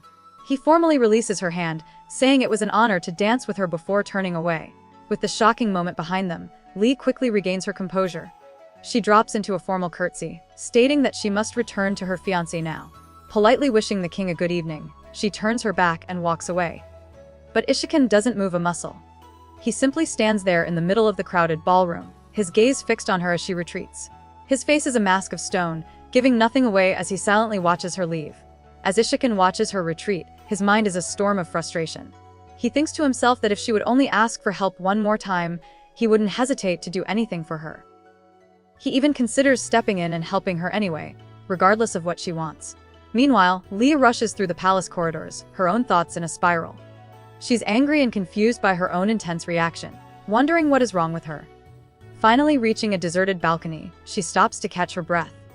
Just as Lee tries to gather her thoughts on the deserted balcony, she's interrupted by a chilling voice. Her fiancé, Margrave Oberd, has been sitting there the whole time. With a sneer, he comments that she seemed to be enjoying her dance. He brushes off her attempt to speak and offers her a drink instead. Reluctantly, Lee agrees to have just one cup to keep the peace. She takes a sip from the goblet, and her eyes immediately fly open in shock. An unfamiliar, strange taste fills her mouth. Something is very wrong. The foul taste of the drink makes Leah recoil instantly. Something is seriously wrong. She tells the Margrave that she's had enough and wants to go back inside now. But Oberd just flashes a nasty, gold-toothed grin and tells her no. He grabs her arm, his grip unyielding, and says they are staying right there. A cold chill runs down her spine as he adds that they'll wait until her body gets weak. The horrifying truth crashes down on her. The drink wasn't just strange, he drugged her. She's trapped. Before Leah can process his words, a sharp slap sends her earring flying, shattering on the stone floor. Trembling, she brings a hand to her face, her eyes wide with shock. She finally asks the question she's been dreading. You put drugs in it. Instead of answering, Margrave Oberd viciously grabs her face, his grip crushing. He leans in close and snarls at her, telling her not to act so naive. It's clear this was his twisted plan all along, and her terror is exactly what he wanted. Margrave Oberd leans in close, his words like poison. He sneers that her attempts to act like a princess now can't change her past behavior. He then aggressively tugs at the front of her gown, accusing her of being interested in that filthy savage. Leah's trapped, horrified. She wants to fight back, to push him away. But the drug has taken over her body. She can't move a muscle. Suddenly, a loud rustling erupts from the bushes below. Startled, Oberd lets go and shouts, "Who's there?" With Margrave Oberd distracted, Lee sees her one and only chance. Fueled by adrenaline, she lands a swift, powerful kick right to his face. The Margrave stumbles backward, clutching his jaw and screaming in fury. Wasting no time, Lee turns and bolts, sprinting through the dark palace corridors. Her desperate escape is short-lived, however. A squad of royal guards spots her in the distance. There she is, one of them yells. The guards immediately give chase, shouting after her, "Where do you think you are going?" Running for her life, Lee spots a way out of the garden. "I can't let them catch me!" she thinks, pushing her body to its limits. But the drug makes her legs give out, and she stumbles. Just as she's about to fall, a powerful arm catches her, pulling her securely into the darkness. Stunned, Lee looks up to see Ishekan's intense eyes. The sudden safety is too much to handle. Tears stream down her face as she leans against him, completely overwhelmed with relief. Ishekan wraps his cloak around the trembling princess, demanding an answer. Seeing her terror, he asks a chilling question. "Do you want me to defeat them?" Horrified, Leah immediately shakes her head no. His expression hardens, and he tells her to wait there while he handles the situation. As he turns to leave, a panicked Lee grabs onto his cloak. She begs him not to go, terrified of the violence he might unleash on her behalf and the consequences that would surely follow. Ishekan asks if she's still worried about the royal family, telling her not to be so nice. But Lee shakes her head, it's not them she cares about. She's worried about the innocent people of Estia who will get hurt in the chaos. All she truly wants is to escape this suffocating palace. Her desperate plea makes him pause. He gently touches her cheek, admitting she is seriously testing his patience right now. Her compassion is the only thing holding back his rage. Ishekan holds the weakened princess, his expression hardening as he notices how unwell she is. He demands to know what happened to her. Leah struggles to speak, admitting through ragged breaths that her drink was drugged by her enemies. As he holds her, he realizes her body is burning with a strange heat, confirming the substance is taking full effect. He pulls her into a firm embrace, an intense look on his face. As Ishekan holds the weakened princess, his mind flashes back. He realizes he saw Margrave Oberd buying a so-called love potion from street vendors. He explains to the dazed Leah that these aren't magic, they're just cheap, dangerous drugs. As Leah struggles against the effects, her face flushed and feverish, Ishekan's expression hardens with resolve. He knows there's only one solution. With newfound determination, he sweeps her up into his arms, declaring that to fight this poison, she's going to need an antidote. As the poison courses through her veins, Ishekan tells the feverish princess she must make a choice. Weak and desperate, Lee asks what he intends to do. With her last bit of strength, she begs him to do whatever is necessary to help her survive this ordeal. Suddenly, Ishekan is carrying her through the dense forest under the cover of night. But they aren't safe yet. A man's voice screams from the trees, demanding they reveal themselves. As the pursuer closes in, Leah groans, the drug's effects intensifying. As Leah struggles in his arms, Ishikan warns her to stay still, or the Margrave's men will find them. He offers a choice: he can help her with the poison right there, or they can find a safer place. Overwhelmed by the drug, Leah can barely think straight, feeling like she can't endure the pain much longer. Ishikan makes the decision for her, carrying her until they reach a secluded, moonlit meadow. He gently lays her down among the flowers, telling her that unlike the toxic plant she ingested, these are much prettier. In the secluded meadow, Leah's dazed eyes take in the shimmering flowers under the moonlight. Despite the poison burning through her system, she can't help but think how beautiful the scenery is. Ishikan's expression is grim as he looks down at the weakened princess, his voice low and serious. He tells her that now, it's time to begin her treatment. In the secluded meadow, Lee's dazed eyes take in the shimmering flowers under the moonlight. Despite the poison burning through her system, she can't help but think how beautiful the scenery is. Ishikan's expression is grim as he looks down at the weakened princess, his voice low and serious. He tells her that now, it's time to begin her treatment. Running a hand through his hair, Ishikan looks surprised by the poison's powerful effects. Lee lies back in the moonlit flowers, her senses completely overwhelmed as the toxin intensifies. Ishikan explains again immediate must begin immediately and prepares to draw out the poison from her system. He wishes her a good night, leaving the pensive princess to her thoughts. She thinking about a tragic story, one that began with passionate love. The king of Estia once met a simple country girl at a banquet and was immediately captivated. Her honest speech and cheerful laughter were a breath of fresh air, so different from the scheming nobles of the capital. In a whirlwind of events, the young lady from a minor family was crowned the new queen. But her fairy tale soared quickly. Alone and without any allies in the treacherous royal court, she began to wither, clinging desperately to the king's affection as her only lifeline. The queen's ultimate misfortune came with the birth of her daughter, Leah. After a difficult delivery, she was unable to have more children, failing to produce the male heir the king demanded. With his love completely gone, the former queen was shamefully driven from the palace. This all happened when Lee was just 3 years old. In a heartbreaking memory, a tiny Lee runs through the rain, crying for her mother. The two share one last embrace before being torn apart forever. In her mother's final, desperate embrace, she gave Lee a heartbreaking warning. Apologizing to her daughter, she pleaded for her to survive no matter what. She warned her to never go against the new queen, Sardina, and to always obey her commands. Shortly after this chilling farewell, Leah's mother was found lifeless. The royal family officially declared that she had taken her own life, but no one truly believed them. The only person who accepted the lie as truth was Sardina. The new queen, Sardina, arrived at the palace in a storm of controversy. She didn't come alone. She brought a young boy, revealing her affair with the king had started long before Leah's mother was exiled. But criticism quickly faded. Backed by a powerful family and the king's favor, Sardina's position was secure, and her son Blaine was named crown prince. The public praised her as a kind stepmother, but they had no idea she was secretly tormenting the young, isolated Princess Lee with her cunning cruelty. From the very beginning, Queen Sardina controlled every part of Lee's life. Her education, her duties, and her appearance were all sculpted to perfection. In the queen's twisted mind, Lee wasn't a daughter, but a prize, a flawless work of art created for Estia's gain. This prized possession was simply another asset for the kingdom, a beautiful flower to be plucked and sold to the highest bidder. With a cruel smirk, the queen reinforces this cold reality, telling Leah that she is nothing more than the decorative flower of Estia. Leah tilts awake from a terrifying nightmare, her heart pounding in her chest. She finds herself alone in an unfamiliar, lavish room. Confused, she sits up, trying to get her bearings. A strange, sweet scent hangs heavy in the air, coming from a golden incense burner nearby. Her head aches as she looks down and is shocked to see bandages wrapped carefully around her feet.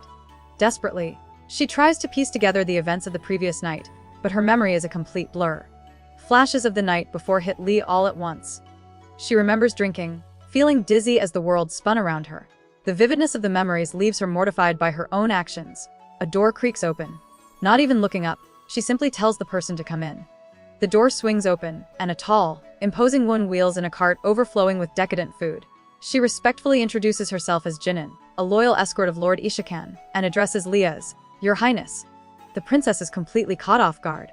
She vaguely remembers seeing Jinan at the banquet, and tries to maintain her composure. Jinan quickly apologizes for her rudeness, but Lee dismisses it, surprised by the escort's gentle demeanor. Jinan explains she brought a simple meal, but Lee's jaw drops at the sight of the cart. It's not simple at all. It's a magnificent feast overflowing with cakes, fruits, and countless lavish dishes. The news to such kindness, the princess takes only a single bite before declaring she's full. Janin's face falls with concern, asking if she disliked the food. She explains it was all prepared especially for the Princess of Estia. Leah quietly explains that she doesn't eat much, politely refusing Janin's offer for more food. Her gaze then falls on a striking tattoo on the escort's arm. Curious, the princess asks about it. Janin confirms she has one but then reveals a shocking fact: King Ishikan has none. She clarifies that for Kirkans, a lack of tattoos is proof that a warrior has never lost a single fight. The staggering revelation about the king's undefeated record leaves Leah completely speechless, processing the true power of the man she just met. Still processing the news of the king's power, Leah turns to the Kirkan warrior. She formally asks him to pass on her gratitude to King Ishikan for his help the day before. The warrior bows, promising to deliver the message. Realizing she can't stay, Leah awkwardly requests some clothes, stating she must return to the palace. The warrior informs her that since Lord Ishikan will be away for a while, he will be her escort. The two then prepare to depart down a grand, sunlit hallway. As Leah walks with her Kirkan escort, she realizes something is terribly wrong. The normally bustling palace is eerily silent, and no one is there to greet them. Panic begins to set in as she wonders if someone has already discovered her absence. Just when things couldn't get worse, a voice cuts in, calling Leah's sister. It's her arrogant older brother, Crown Prince Blaine. He casually lounges on a sofa, holding a drink with a bored expression on his face. As Blaine lunges toward his sister, another hand flashes out, grabbing his wrist in a vice grip. It's Janin. With terrifying ease, she yanks the prince away from Leah. Furious, Blaine shouts about the disrespect, but Janin's cold glare silences him. The voice is low and menacing as she warns the prince to be more careful. Humiliated, Blaine wrenches his arm free, cursing loudly as the royal attendants watch in stunned silence. A protector has finally entered the fray. Blaine's aggression melts away, replaced by sickeningly sweet disappointment. He calls Leah's sister, before accusing her of tarnishing the family name with her actions. Lee warns him to leave the innocent servants alone.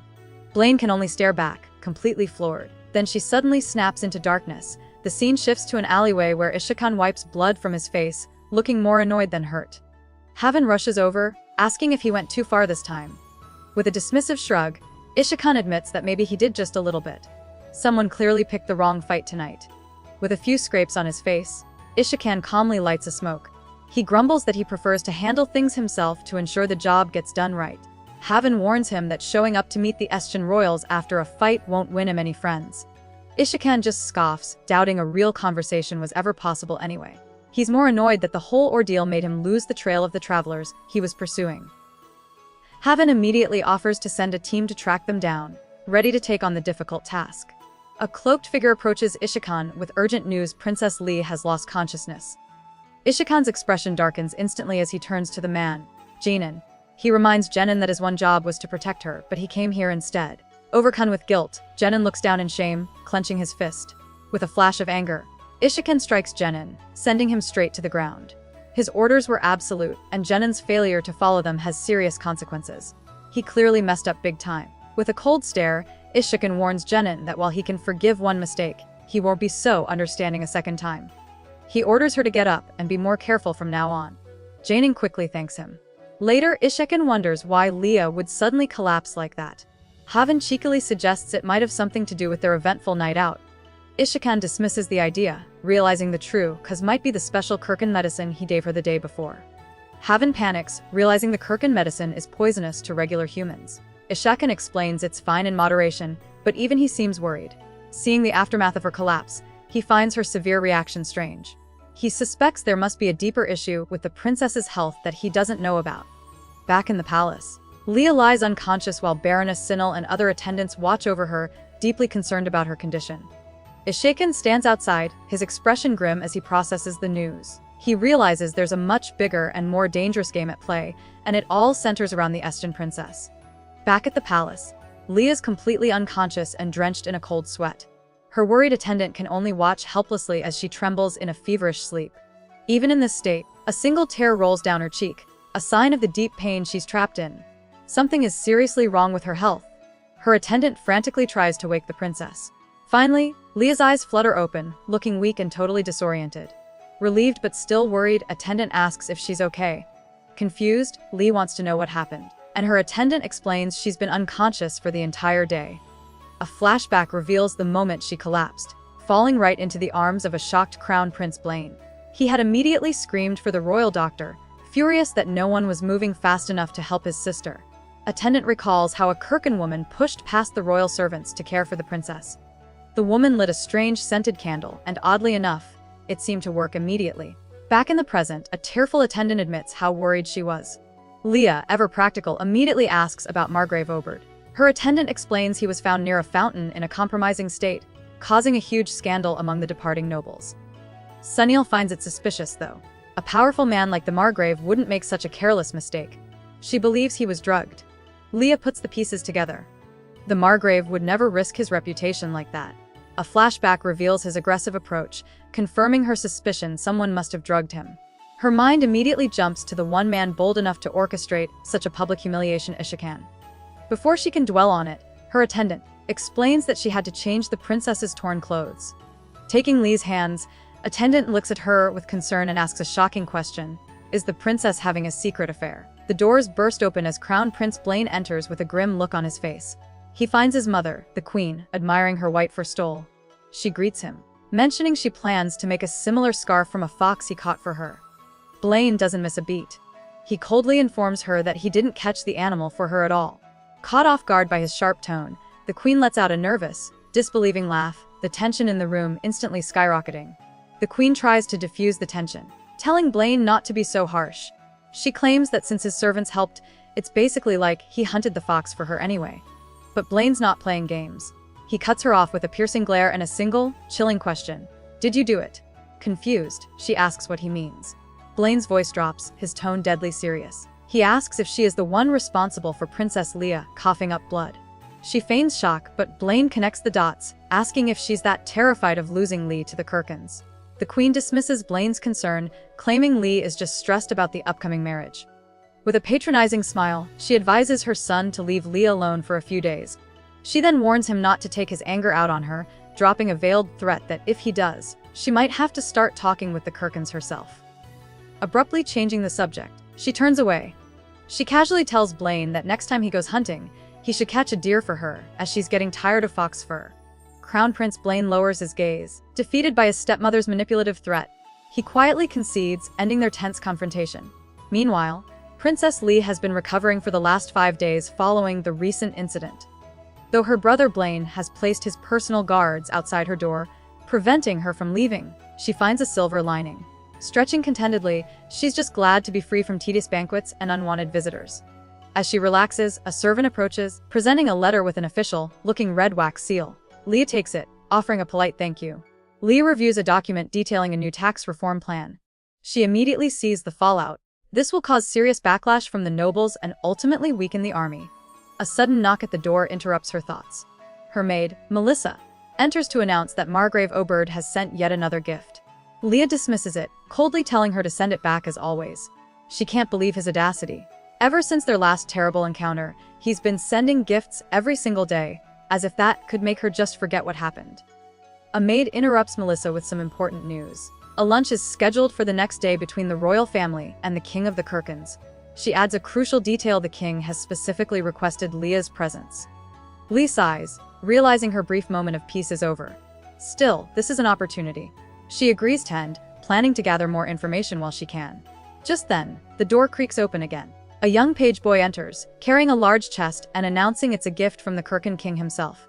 The page boy opens the large chest, revealing a breathtaking bouquet of elegant white flowers. Lee stares, completely stunned by the unexpected gift. This is nothing like the gaudy presents from the Margrave. Tucked into the arrangement is a small, handwritten card from Ishikan. He asks if she's feeling better, adding that it's been hard not being able to see her. The personal, caring gesture leaves the princess utterly speechless. A small, unbidden smiles her lips as she considers the massive difference between the two men vying for her. Her attendants are in awe over another gift, a stunning purple silk dress from the Kirkins, a highly sought-after fabric. But Lee isn't impressed and coldly orders them to send it back. Her attendants are shocked by the command. Baroness Sunil nervously explains the messenger's warning from Ishikan. If she refuses this gift, the king of the Kirkins will cancel his attendance at the royal lunch tomorrow. Lee is trapped, realizing Ishikan has cleverly put her in a difficult position as the next day arrives. Dressed for the royal luncheon, Lee stands ready, but her mind is racing. She's still fuming over how Ishikan forced her to accept the purple dress, realizing he's already figured out her weaknesses. A memory of his intense words surfaces him, telling her they were quite similar. The thought that he sees right through her is deeply unsettling. Biting her thumb nervously, Lee admits to herself that she absolutely hates how well this man understands her. It's a connection she can't stand. Lee shoves her worries aside. She has no time to dwell on Ishikan. Her day is packed with back-to-back meetings, starting with the Minister of Finances and Count Bartlane right after lunch. Arriving at the meeting point outside the palace, she finds the courtyard eerily quiet. Confused, she scans the area, wondering where the other court members are. Suddenly, a familiar voice breaks the silence. Long time no see. Lee's eyes widen in disbelief. Standing right in front of her with a confident smirk is Ishikan, the last person she ever expected to meet here. Leah is completely thrown off. She demands to know why the King of the Kirkans is standing in the royal court when the lunch is being held elsewhere. Ishikan coolly explains that he heard it's proper etiquette in Estia for a man to escort a high-status woman. Leah's mind races. She doesn't believe for a second that he's just being polite. She tries to return the dress, but he flatly refuses. With a sly grin, he asks if she's trying to get rid of him before the luncheon even begins. Lee accuses Ashokan of trying to win her over with gifts, just like the other court members. He scoffs at the idea, saying she's worth far more than a simple silk dress. Leaning in, he reveals his true motive: it's repayment for the clothes he tore during their first meeting. He whispers her name, asking why she refuses to wear a dress he thinks would suit her so well. Flustered, Lee insists she can't and demands to know why he keeps trying to get her in trouble. His expression darkens. He calls her mean for rejecting a man who has risked so much to help her. Ishikan leans in close, whispering that she should try returning the favor for all the risks he's taken. The court ladies watching from a distance are completely scandalized, gossiping behind their hands at the public display. Lee's face flushes, stunned by his boldness. Seeing her hesitation, Ishikan pulls back and lays out his simple request. All he wants is for her to accompany him to the royal lunch. After a tense pause, Lee wordlessly turns and begins walking, with the smug King of the Kirkans following right beside her. Leah tells him to follow her and storms off, trying to walk as fast as she can. But Ashokan easily keeps pace, complaining that she's moving too quickly. Internally, Leah is completely fed up with him. He then comments on how she's once again the center of attention, noting how difficult it must be to have so many eyes on her. Leah silently agrees, thinking that being constantly watched is no better than being a princess trapped in a tower. Her frustration gives way to a quiet sadness. With a knowing look, Ishikan asks if she agrees that her life is difficult. Leah falls silent, her expression shifting to one of quiet despair. Her gaze drifts up towards the grand palace, in the distance the beautiful building that has always been her cage. As flower petals float gently on the breeze, a deep sadness washes over her. After a long, heavy moment, she finally whispers her defeated agreement. She supposes he is right about everything. As they stroll through the sunlit palace gardens, Leah realizes how long it's been since she's taken a simple walk. She suspects Ishikan has taken the long way on purpose, drawing out their time together. He suddenly stops and compliments her, saying she looks pretty today. The unexpected words catch her completely off guard, and a deep blush spreads across her face. Flustered, Leah quickly turns away and announces that they have arrived, desperate to end the tense moment. The King of Kirkans definitely knows how to get under her skin. Leah leads Ishikan to the palace entrance where her stern is waiting for them. She informs them that the royal court is expecting them inside. As they walk up the stairs, Leah's anxiety spikes. She always feels uncomfortable around the Empress, and this time a ton of important guests will be watching her every move. She knows that arriving alongside the King of the Kirkans will only draw more unwanted attention. Suddenly, an announcer's voice booms, declaring their arrival for all to hear. As Lee enters the grand hall, her stomach churns with anxiety. An elaborate table filled with desserts is set up, a fake display of hospitality. A chilling voice suddenly cuts through the room, calling her name with false sweetness. Lee looks up to see her stepmother, the Queen, giving her a cold, unwelcoming smile. The Queen's menacing welcome confirms Lee's worst fears. But then, her eyes lock onto the Queen's outfit, and her blood runs cold. In a blatant act of humiliation, the Queen is wearing Lee's dress. Ishikan's eyes narrow as he takes his seat, immediately understanding the situation. He knows Lee would never have willingly given that dress to the Queen.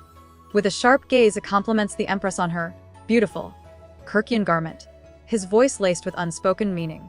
The Queen plays dumb, insisting it's just her way of being a good host for their friendly reunion. But while his stepmother puts on a show, Leah's mind is elsewhere. She knows there's a much bigger problem than a stolen dress. A traitor is lurking in the royal court. Lee's mind races as she connects the dots. The dress was a secret, meaning the traitor had to be one of her own maids. But she knows she can't expose them now. Launching an investigation would only cause more chaos and turn her remaining staff against her. Her knuckles turn white as she grips her fork, simmering with contained rage. Leah's vision flashes red as pure rage consumes her. Her mind screams for the queen to take off the dress, imagining a violent confrontation. But just as quickly, the bloody fantasy fades. She finds herself back at the table, stunned by the darkness of her own thoughts. A chilling image of herself, trapped and lifeless, surfaces in her mind, a symbol of her suffocating reality. She tries to force the anger down, reminding herself that this diplomatic meeting, this personal hell, is supposedly for the sake of peace between their nations. Still reeling from her own violent thoughts, Lee looks across the table. Ishikan is watching her, his expression cool and unreadable. As she studies his calculating gaze, a chilling realization hits her: his ruthless mindset is starting to rub off on her. Suddenly, she feels a light tap against her foot from under the table. Leah flinches, completely startled by the unexpected contact in the tense room. Her face immediately flushes bright red as she realizes it was him, making a bold, silent gesture right under everyone's noses. Leah's face burns with embarrassment. She can't believe his nerve, making such a bold move during a diplomatic meeting. While Ishikan calmly eats, enjoying her flustered reaction, a spark of defiance ignites within her. With a determined look, she slips her heel off and lands a sharp kick of her own under the table. But her small act of rebellion doesn't go unnoticed. Her brother, Crown Prince Blaine, leans over with a cold stare. He asks if she's sick, his voice low and demanding an immediate answer. Cornered by her brother's cold glare, Leah quickly insists she's fine. Thinking fast, she creates a diversion, intentionally fumbling with her silverware until her knife clatters loudly onto the marble floor. The sudden noise draws everyone's attention. But Blaine isn't fooled for a second. With a suspicious smirk, he bends down to look under the table. A smug laugh escapes him as he sees the scene below, clearly enjoying her humiliation. Mortified, Lee can only murmur that it was nothing at all. Blaine tries to regain control, asking Ishakan if he's enjoying the food. He adds a smug remark about how such must be hard to find in the desert. But Ishakan doesn't take the bait. With his eyes locked on Leah, he replies that the delicacies in Estia are definitely superior. Lee's face burns, catching his hidden meaning immediately. Ignoring the tension, Blaine presses on, questioning why the Kirkin king is staying so long in their kingdom and pointing out that he is still unmarried. The queen jumps in, accusing Ishikan of planning a predatory marriage. The nobles gasp at her audacity. Under the table, Ishikan's hand fires out, grabbing Blaine's leg in a vice grip. Stunned, Blaine warns him to stop, adding a nasty insult about Ishikan's people being barbarians. The friendly mask drops from Ishikan's face. He finally understands, murmuring that Estia clearly has no intention of befriending his tribe. Lee lowers her head, caught in the terrifying crossfire. Ishakan's eyes glow with menace. He finally understands their true intentions, realizing they were never on the same page. The air at the dining table turns ice cold. Scrambling to defuse the situation, Leah quickly speaks up. She pleads with Ishikan not to misunderstand, claiming Prince Blaine wants peace. Despite the suffocating tension, Ishikan calmly lifts a piece of meat with his fork. She realizes he's keeping a tally of the insults he's enduring because of her. Lee starts to worry, wondering what kind of price Ishikan will eventually demand from her in return for his patience. Ishikan breaks the tense silence, asking Leah if she's enjoying the meal. He notes that the heated negotiations have ruined his own appetite. The queen, ever the snake, immediately chimes in with a fake smile. She points out that Leah usually doesn't eat very much, passive-aggressively asking if there's a problem with the food. Sipping her drink, the queen adds she even wore a Kirkin-style dress to make him feel welcome, but decided to serve Estian food to show off their superior culture. The subtle jabs just keep coming. Done with the subtle insults, Ishakan decides to make a statement. He calmly stands, lifts his glass of wine, and dumps the entire thing right over the queen's head. The room freezes as the red liquid streams down her face, soaking her fancy dress. The queen is utterly speechless. Looking at the messy maid, Ishikan gives a cold, menacing smile. He apologizes for his mistake and promises to send her a new dress, one in a color that suits her much better. The unspoken threat hangs heavy in the air. The dark red liquid drips down her face, soaking her hair and expensive dress. She's too stunned to even react. While everyone else stares in horror, Ishikan flashes a sharp, menacing grin. The message is crystal clear: he is not a man to be trifled with. His power move leaves the entire court speechless. The queen, still drenched in red wine, calmly sets her own glass down. She dismisses Ishikan's offer, saying there's no need for a new dress. Suddenly, a chilling, wide smile spreads across her wine-stained face. She announces she's just going to change her clothes and will be right back. Maintaining her unnerving composure, she stands and walks away, leaving the entire table of nobles in stunned, uneasy silence. Her bizarre reaction is far more terrifying than any outburst would have been. The nobles are freaking out, but Lee's mind is racing.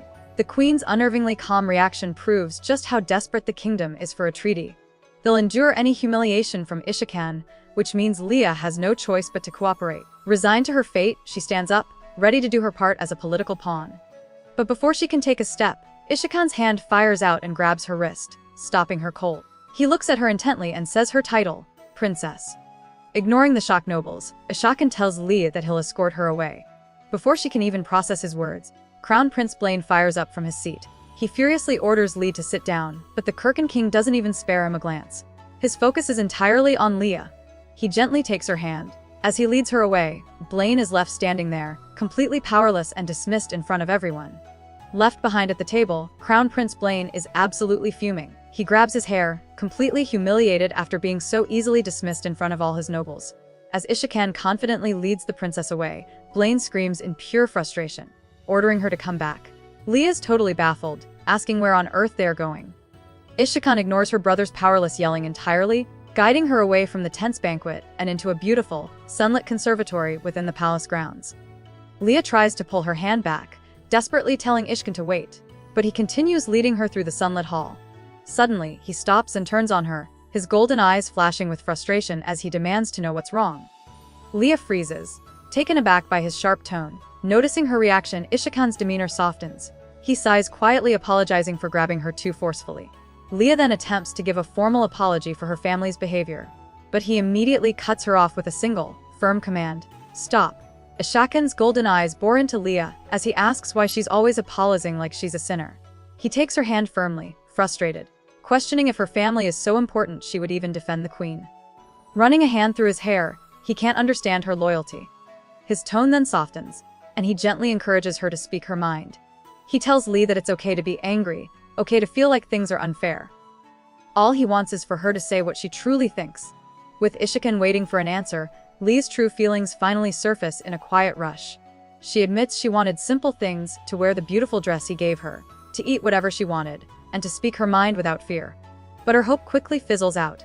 She looks at him with crushing sadness, believing any effort would be useless. In her mind, nothing could ever change her fate. She tells him that even this moment of escape doesn't alter the painful truth eventually. They will have to go their separate ways. Lee looks up at Ishikan, her voice heavy with resignation. She tells him she knows their time is limited and warns him not to pity someone he can't take care of. Confused, Ishikan asks if she thinks his interest is just physical. Suddenly, he grabs her, pulling her forward abruptly. Shocked and angry, Lee immediately struggles against his grip. She shoves him back, screaming for him to let go. With desperation in her voice, she demands that he not dare follow her, fighting to break free from his hold. As Lee struggles, Ishikan suddenly pulls her back, refusing to let go. Tears stream down her face as she trembles in his grip. He looks down at her, his voice low and serious, and asks what she would do if he told her he could take care of her. Before she can even process his words, he pulls her into a firm embrace amidst a garden of vibrant red roses. The fight completely drains out of her as his shocking question hangs in the air, leaving her stunned and silent in his arms. Melissa reels in shock as Leah confronts her. The princess knows one of her maids told the queen about the dress Ishikan gave her. Panicked, Melissa explains her powerless position if a maid is caught being a spy. Melissa is the one who gets fired. Crying, she confesses that if she were from a more powerful family, she might have the courage to do more. Overcome with emotion, Melissa pulls the princess into a hug. As she is held, Leah's anger melts away, realizing that Melissa has been like a mother to her. As Melissa holds her, she frantically promises she won't let the queen replace her for the upcoming journey. With fierce loyalty, Melissa declares she will do everything in her power to be the one who accompanies the princess to the border. However, Lee's expression grows heavy with sadness. She gently warns her devoted Melissa not to try so hard to stay by her side. In Lee's mind, her own future is so bleak that any loyalty to her is a pointless and painful path for anyone to follow. Before her fate became so entangled with Ishikan, Leah recalls a quiet, desperate moment alone. Staring into the dark night sky, she held a golden goblet in her hand. For one fleeting instant, a powerful truth rose to the surface of her thoughts. She admitted to herself, with heartbreaking sincerity, that deep down she genuinely wanted to live. This profound confession was the last thing on her mind as she raised the cup to her lips, prepared to make her final, irreversible choice. After the grand banquet, rumors ignite throughout the Esjan kingdom. The juiciest gossip centers on Princess Leah and the formidable king of the Kirkans. The sight of the two of them together was enough to capture everyone's attention, sparking intense speculation about their relationship. But the real irony wasn't the rumors themselves. As talk of a connection between Lee and Ishaken grew, so did the number of nobles who pitied her. Suddenly, more people began to look down on her arranged marriage to the Margrave, feeling sorry for the princess's grim future. Count Bartling delivers a critical report to Princess Leah, explaining the Kirkans have split their forces into 3 branches. The first is focused on building connections with Estia's elite.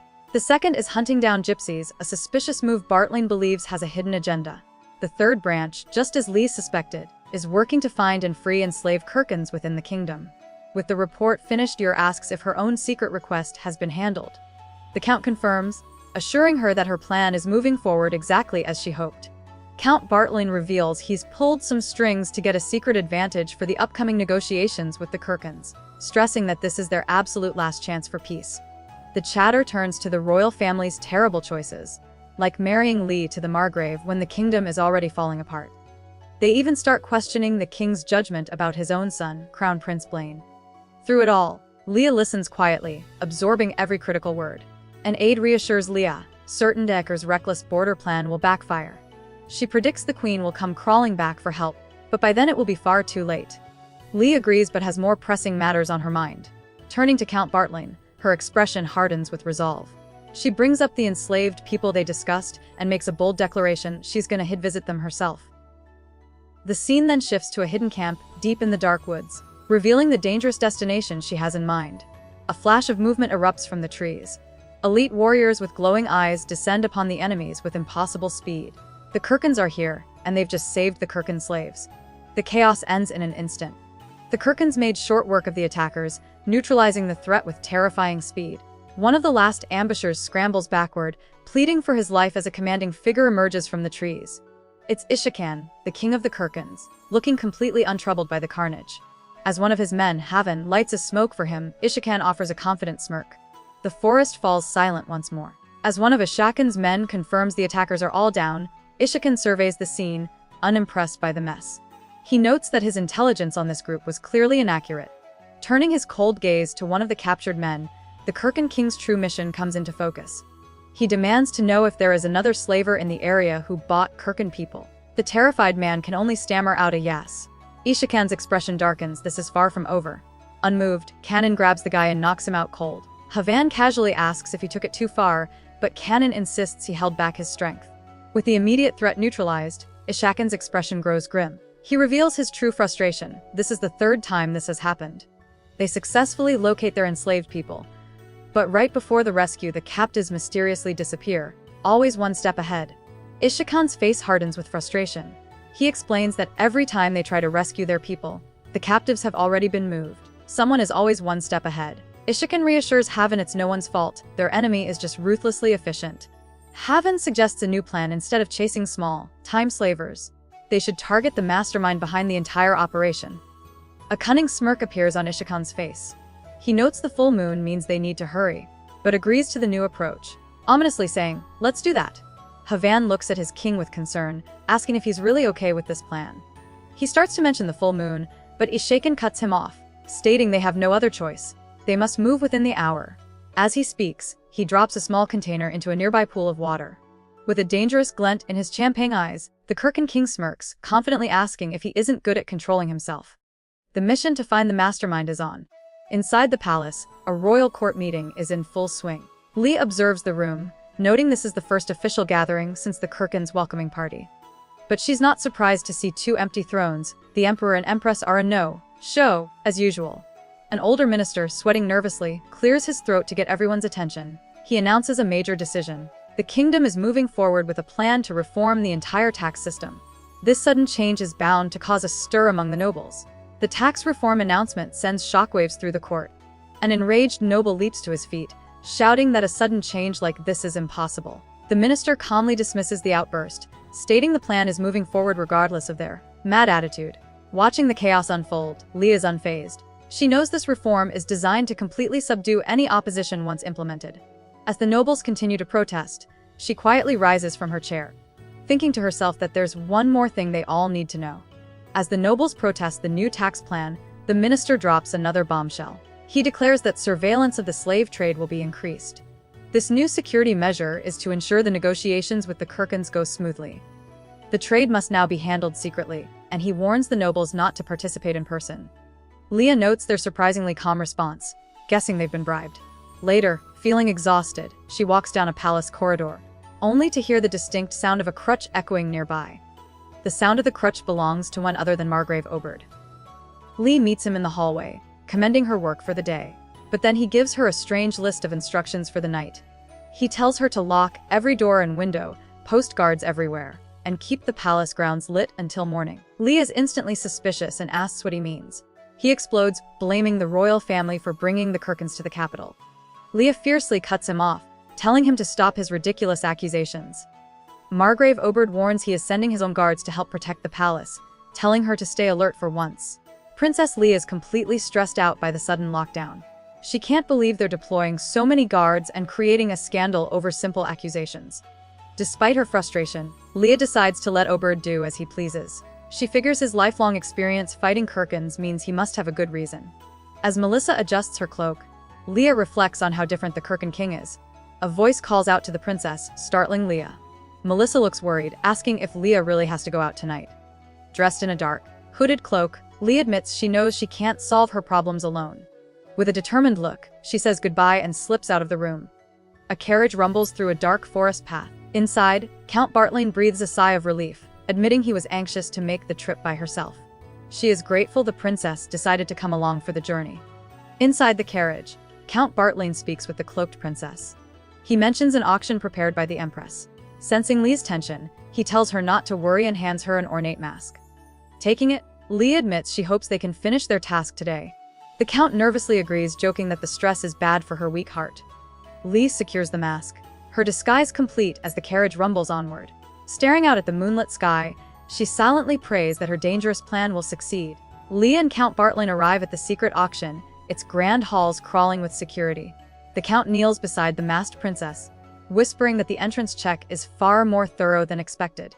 He asks her to wait, explaining there's something crucial she needs to know about the item being sold tonight. But Lee has her own agenda. Ignoring his warning, she coolly stands and tells him she'll see him later before walking away. The scene shifts to a quiet cup of tea, building the suspense for what's to come. Suddenly, a chilling feeling creeps up her spine. Thing is definitely not right here. Before she can turn, a figure grabs her from behind. Lee tries to struggle, crying out for him to stop, but her attacker is too strong. He pens her arms and presses the cold, sharp edge of a blade against her throat. In a low voice, he issues a single command: don't move.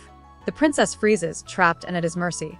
The blade is cold against her skin, but the attacker's voice is one she knows.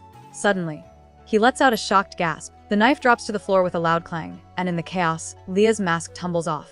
Her captor is Ishiken. He stares down at the princess in total disbelief, calling her name. Still trembling from the shock, Leah looks up at him, completely bewildered. He keeps his hold on her and demands to know why she is at the auction house. Still reeling from the shock, Ishiken looks at Lee with deep concern, asking if she was kidnapped to be here. The princess flinches, surprised by his worry. She quickly stammers that it's not what he thinks. Taking a moment to compose herself, Lee meets his intense gaze. With a newfound boldness, she drops a total bombshell.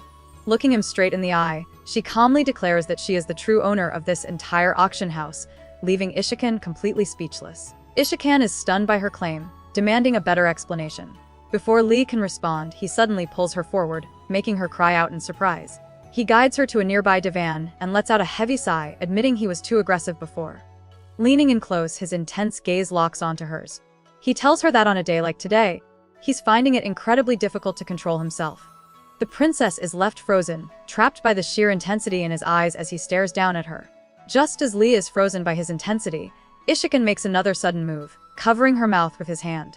The princess flinches, totally caught off guard by the abrupt action. Looking flustered, she quickly insists she's not that kind of person, clearly misreading the situation. But Ishiken pulls back slightly, his expression now serious and focused. He apologizes for startling her, but his tone immediately shifts. With a sharp gaze, he tells her that, aside from everything else, he now has a lot of questions. Lee tenses, realizing her bold claim has consequences. As fireworks light up the night sky, Lee internally criticizes the royal family's sloppy involvement in illegal trading. They could have easily used bribes and mercenaries to hide their tracks. But Ishikan cuts straight to the point, demanding to know who she is trading with. Leah calmly states that she has limited information because all her customers hide their identities. Ishakan realizes this is why no one could name a specific noble. It was a setup. Leah simply confirms that his deduction is more or less correct. Ishikan presses further, his gaze intense as he asks if she has ever traded his people before. Lee quietly admits she has, but only the sick and elderly, as she lacked the funds for anyone else. She quickly assures him she made sure they were all kept safe. Stunned, Ishikan asks if this was the secret bargaining chip her family was planning to use. He sighs, revealing they've been chasing a clever mastermind in the illegal trading ring for some time. Shocked to discover it was her, Ishikan is lost in thought, wondering how the Este Kingdom has stayed afloat for so long. Before she can process, he grabs her, reminding her of a question she ran from before. Pulling her close, he tells her she needs to relax. Then, he makes a wild proposal for her to throw everything away and just run away with him. Lying back, Lee feels completely overwhelmed and asks Ishikan why he is doing this. He leans in closer, suggesting her body already knows the answer. He then cryptically mentions that it's a full moon tonight. Leah doesn't understand his persistence, but before she can think any further, a sharp, electrifying pain fires through her. She cries out, forcefully shoving him away with a strength that shocks them both. Ishakan looks stunned by her sudden and pained reaction as she recoils from whatever just happened between them. Ishikan's men are completely mortified by their king's behavior. Kanan yells at Ishikan, telling him he can't be so obvious. Meanwhile, Havan gently asks what they were talking about. Still confused, Leah tells him Ishikan mentioned the full moon. This makes Kanan even more flustered. Havan awkwardly clears his throat and explains to the clueless princess that for Kirkans, the full moon holds a very special and private meaning. Leah is left totally baffled by this new information. Havan finally explains the big secret behind the full moon. He tells a stunned Leah that Kirkans experience something called a heat cycle.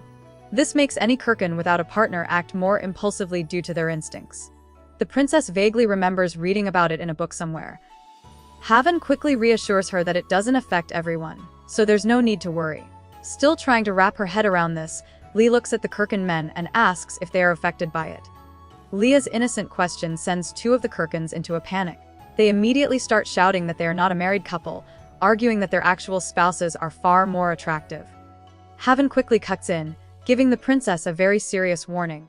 He explains that during the full moon, Kirkans struggle with their impulses around a potential partner, and she absolutely must stay away from Ishikan. He then reveals they were tracking a slave trader in the area, who to their surprise, turned out to be the princess herself. Ishikan just laughs. While Ishikan looks confident, his men secretly panic in the corner. Count Bartlin wonders what to do. Count Bartlin suggests they should just team up with them since their goals align. Suddenly, Ishikan cuts them off, turning to Leah with a knowing grin and asking what's on her mind. The princess's mind is racing. She quickly deduces that Ishikan must have more warriors hidden nearby. Realizing the danger, she knows she has to think carefully, because one wrong move could ruin everything she has planned. Thinking fast, Leah offers a solution. She can arrange a meeting where the slaves are locked up. But the Kirkans immediately refuse, unwilling to trust anyone associated with the Empress. So, Lee makes a bolder offer she will go with them herself. Before she can finish her thought, Ishikan cuts her off. He turns to his men and orders them to simply follow him and the princess in complete silence. As he stares them down, Lee's mind races. She knows she's at a disadvantage and wonders if Ishikan is putting her on the spot on purpose. With a newfound resolve, Lee takes the lead, telling the Kirkans to follow her. Behind her, Ishikan's men quietly laugh, impressed that she dares to order their king around like a subordinate. Lee gives a cold warning, reminding him that she doesn't keep followers who disobey her orders. She guides them to a stop in front of a massive set of doors. With a steady voice, Lee announces that the people they're looking for are waiting just inside. Lee gestures into the dark room, telling the Kirkans to enter. As she steps forward, she wonders if more of Ishikan's soldiers are hiding in the shadows, watching her. But Ishikan simply tells her to take the lead, promising he'll follow. Behind him, one of his masked men scoffs, shocked that they're trusting just a woman. Unfazed by the doubt, Lee confidently strides forward, leading the group into the massive, dimly lit chamber. Inside the chamber, a secret auction is already underway, attended by the kingdom's most corrupt nobles in masks and cloaks. As Lee observes the crowd, she immediately spots the most influential and vile slave trader among them. She knows she must be careful and show no weakness, or her entire plan will crumble. Putting on a brave front, Lee welcomes the attendees. However, one of the men scoffs in disbelief, tapping his fingers on the table. He's clearly annoyed that a woman organized this meeting. The masked nobles immediately start whispering.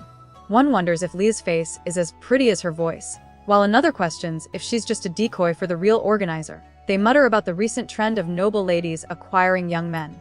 Unfazed, Lee cuts through their chatter with a sharp tone. She asks why her gender is so important when it comes to business. With a chilling glare, she warns them that if they aren't serious about the deal, then this whole meeting was a complete waste of time.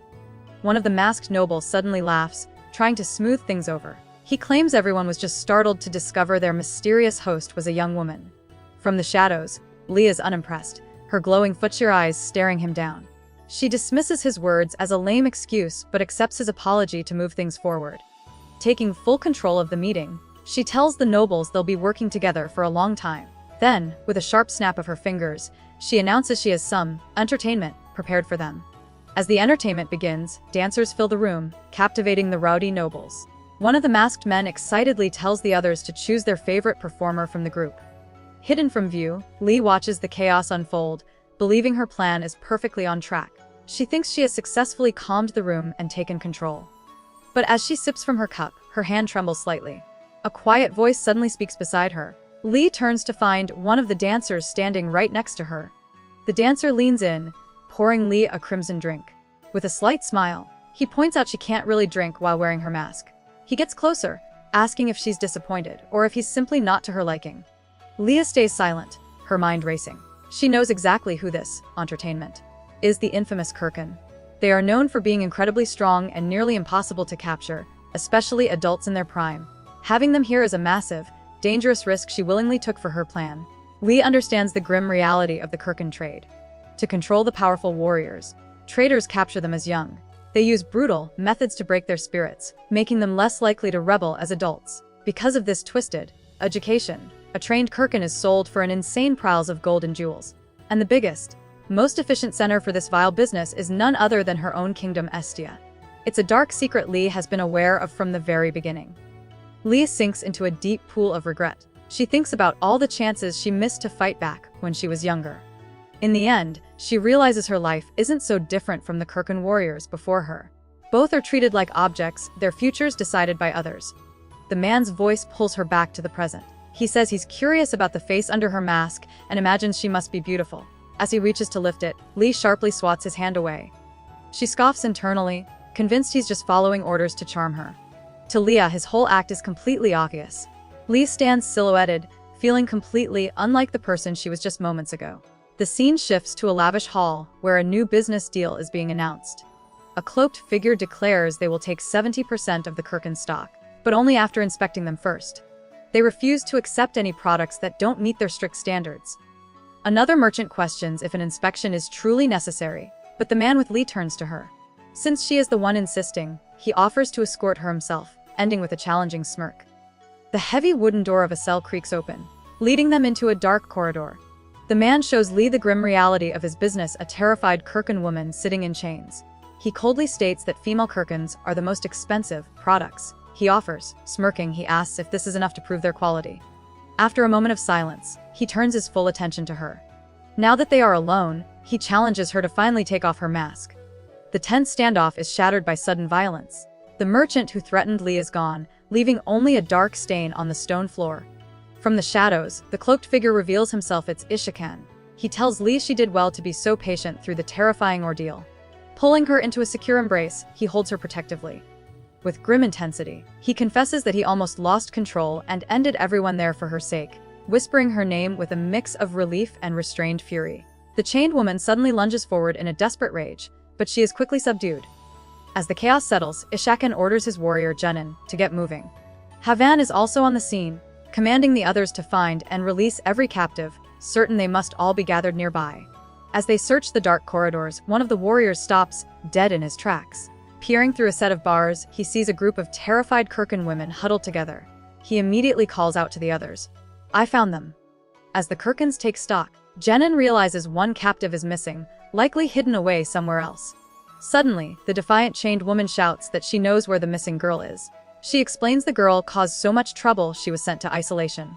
With time running out before the auction starts, Ishakan takes command. He tells Havan that he and Lee will find the last captive. Turning to his warriors with a fierce glare, he orders them to go deal with the auction guests.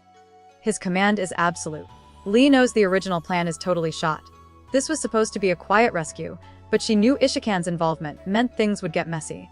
Steeling herself, she asks him just how many people he plans on taking out. His answer is chilling and absolute: every single traitor. As for the guests attending the auction, he adds that only the lucky ones will survive. Before she can fully process his brutal honesty, Ishakan suddenly scoops her up into his arms, telling her they need to move faster. Lee looks at the captive, a blindfolded man shaking the bars of his cage. She guesses he was brought to the auction because some twisted customers prefer captives who still have some fight in them. Hearing her grim assessment, Ishakan gives her a sharp look. He comments that she sounds like she's speaking from personal experience. The man in the cell continues to struggle, a picture of pure defiance. Ishakan watches him silently, his expression unreadable. Seeing his intense focus, Lee turns to him, a question forming on her lips. Ishakan suddenly asks Lee if she remembers all the Kirkans she saved. The question catches her completely off guard. Stunned, she silently shakes her head. The truth is, she can't remember them all. Many rescues were chaotic and frantic, leaving no time to see faces clearly. Some memories are just too old to recall. To claim she remembered every single one would be a lie. Seeing her silent, honest answer, Ishakan understands. He looks down for a moment before simply saying, "I see." As Leah processes his question, she notices a profound loneliness in Ishakan's eyes. She almost considers changing her answer, but before she can speak, a deafening crash rips through the air. The captive Kirkan, fueled by raw fury, shatters the heavy chains binding him. In a flash, he lunges out of the destroyed cage, not at the guards, but directly at Leah. He grabs the stunned princess, pulling her into his grasp as she cries out in shock. Ishakan urgently tells Leah to get away from him. He explains that with the full moon, the sight of injury makes it incredibly difficult for him to maintain control of his aggressive instincts. Leah is stunned by his raw confession. After confirming the captive is just unconscious, Ishakan looks completely drained. He tells Lee to wait while he arranges an escort for her. Worried, she asks if he's really gonna wander off alone in his state. As he turns to leave, she grabs his hand, pleading for him not to go.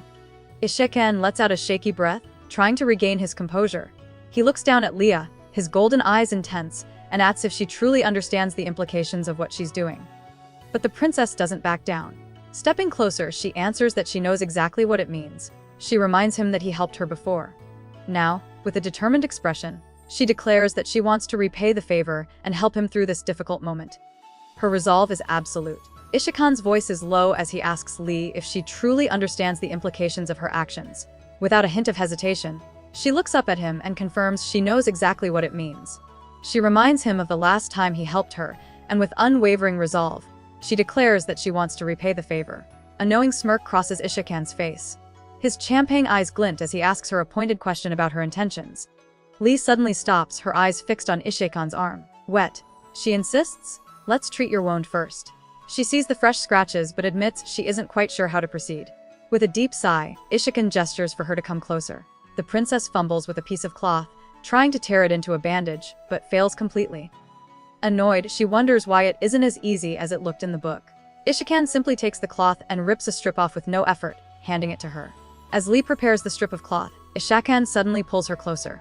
He leans in, murmuring that he has noticed a sweet scent on her for some time. Flustered, the princess quickly insists it must be perfume from a man they saw earlier. "No," he says, shifting his position again as she tries to work. Annoyed, Lee tells him to hold still so she can tie the bandage properly. Ignoring her plea, Ishakan simply rests his head against her shoulder, admitting that he wouldn't mind getting a little sick from the untreated wound. As Lee tries to remain focused on treating the wound, the tension between them becomes undeniable. Ishakan's intense gaze makes her completely flustered, and she feels her composure slipping away. Later, Lee's eyes flutter open. She finds herself in a luxurious, unfamiliar room. Sitting up in confusion, she notices several red marks on her collarbone, trying to recall what happened. Leah's gaze falls upon a stack of documents on the table. She's stunned to see they are written entirely in the Kirkan language, recalling a faint memory of Ishakan holding them earlier. Just then, Ishakan enters the room, asking if she's awake. He gestures to an enormous feast, casually calling it a simple breakfast. He tells her she should eat plenty after the long night she's had. Leah stares, bewildered by the mountain of food. With a smirk, Ishakan adds that once she's done eating, he has something interesting to tell her. Lee pushes the food away, insisting she's already eaten plenty. But Ishikan just picks up a piece of fruit, intending to eat it himself. Panicked, Leah shouts for him to stop, recalling that the fruit is famous for restoring stamina. Later, Ishikan addresses her worries. He reassures her that her attendant is safe. Hesitantly, Leah asks if there's a chance she could be pregnant.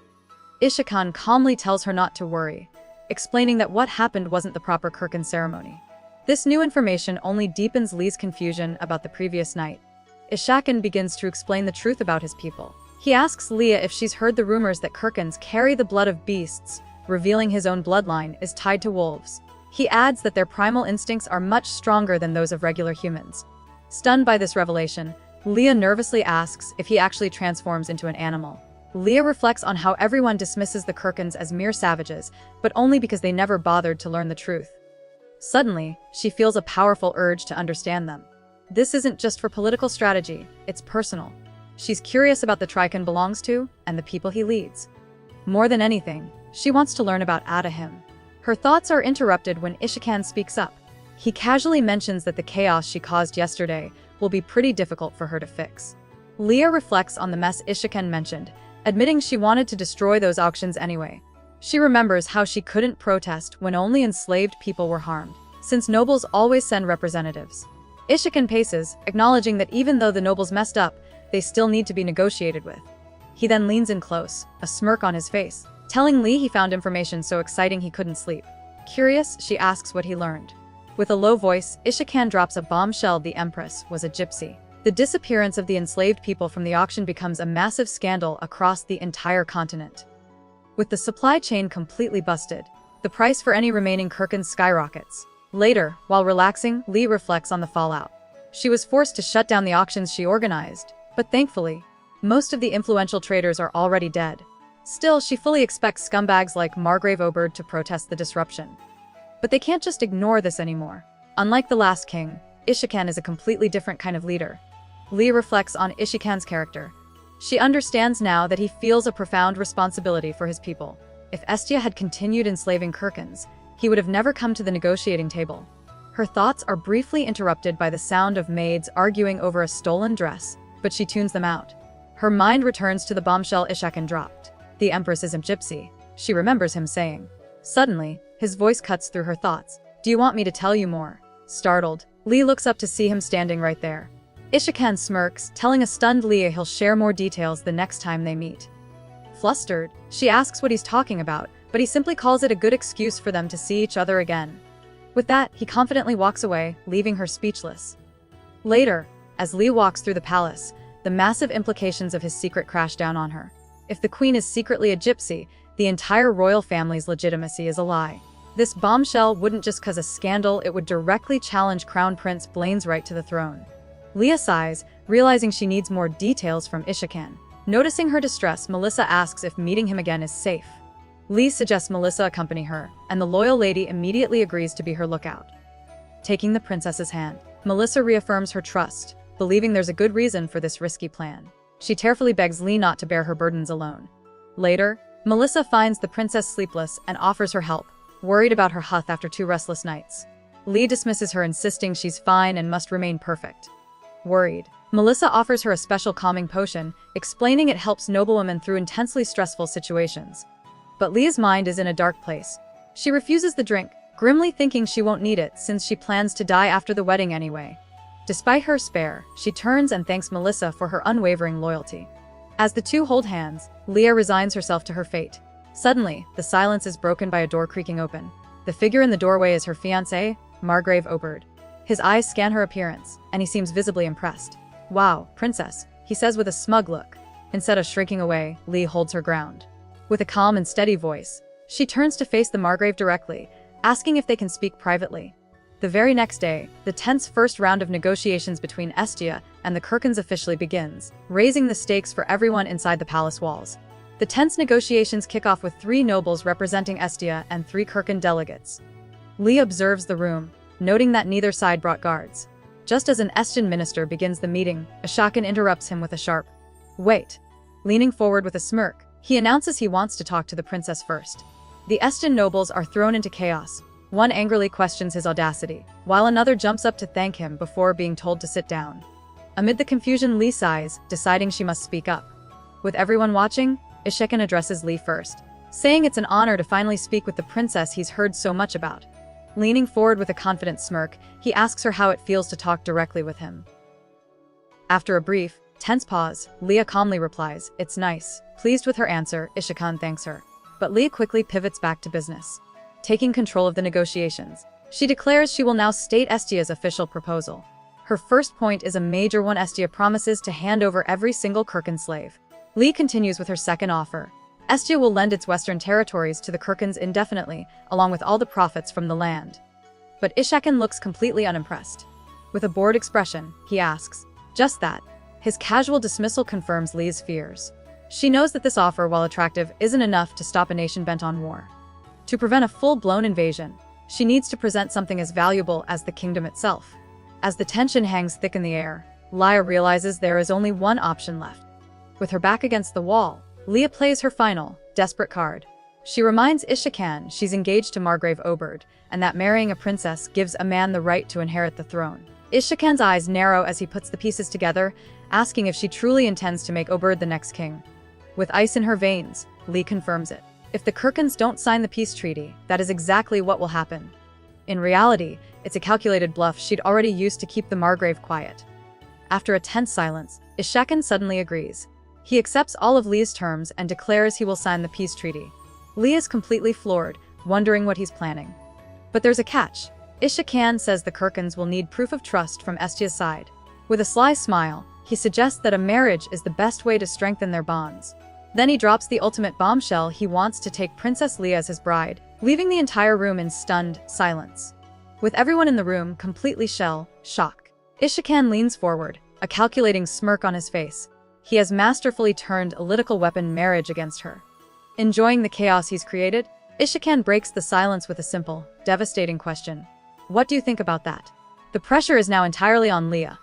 Someone shout that the proposal is impossible. While the Estian court panics, Ishakan remains completely calm and unfazed by the outburst. He coolly reminds them that Estia was the one who first suggested a marriage alliance to secure peace.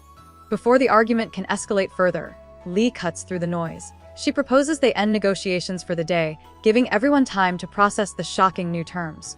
With a steady voice, she confirms they will reschedule, bringing the tense meeting to an abrupt halt. As the tense meeting comes to a close, gives Leah a knowing look and thanks her for the reprieve.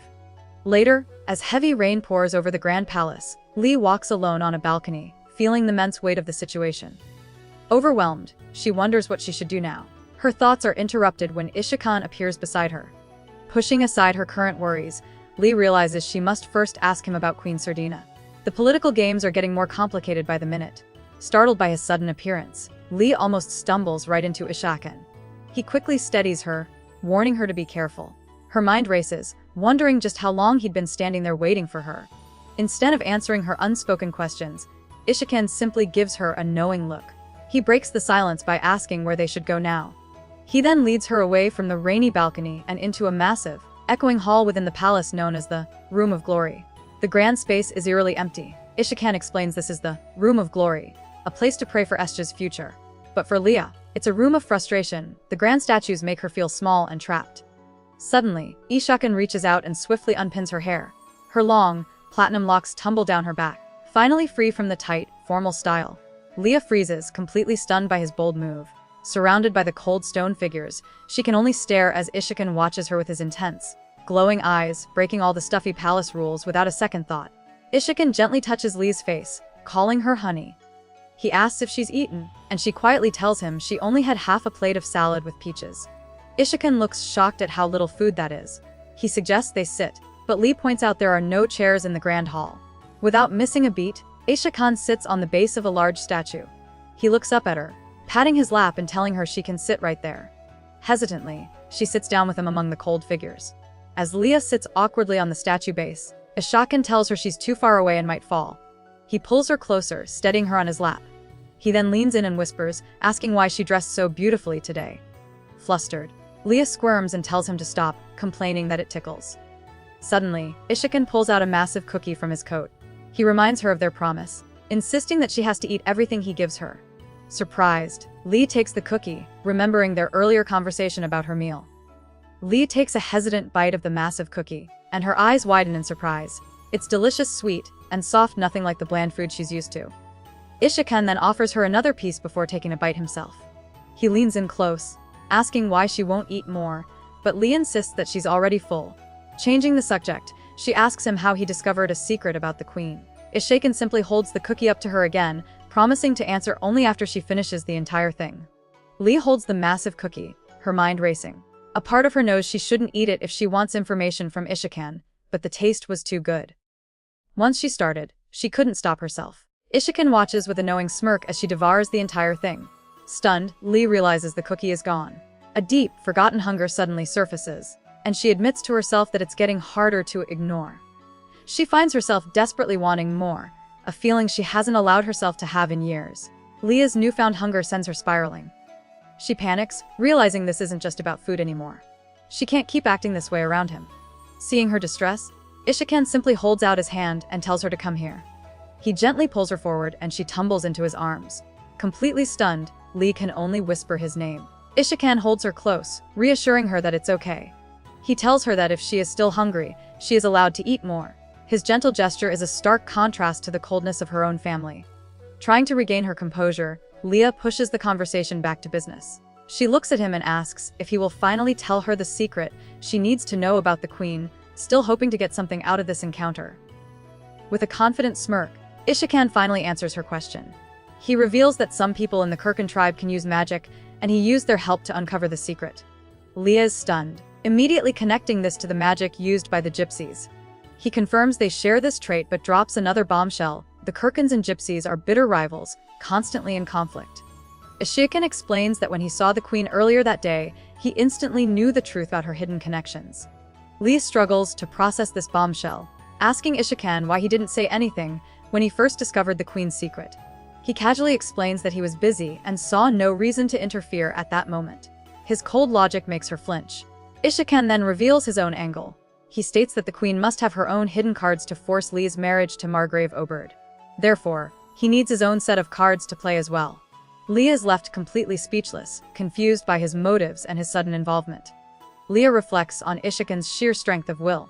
She believes that if he were in her position, he would have shattered his chains and taken revenge without hesitation. Unlike her, he's a true fighter who would never just give up on his life. As she walks away, she accepts that he can't possibly understand her. She is just so tired of it all, with a desperate urge to run away and abandon everything. But as she clutches her chest, a flash of determination returns. Even if she dies, she refuses to end her life irresponsibly. Lee thinks of the city and all the people she cares about who live there. A wave of determination washes over her. She decides she will do everything in her power to protect them. Her final duty to Estio will be to remain and ensure the peace agreement is successful. Ishiken listens to her declaration, his golden eyes unblinking. He lets out a deep sigh, running a hand over his face in frustration. He tells her she's putting him in a difficult position. With a slow smile spreading across his face, he admits that her words make him want to honor the agreement. Leah confronts Ishiken, demanding a serious reason for his sudden change of heart. With a surprisingly earnest expression, he tells her he has one. He then extends his hand and drops a bombshell of a question. Wouldn't she prefer to be the queen of the Kirkans, rather than a puppet wife to a Margrave controlled by the Empress?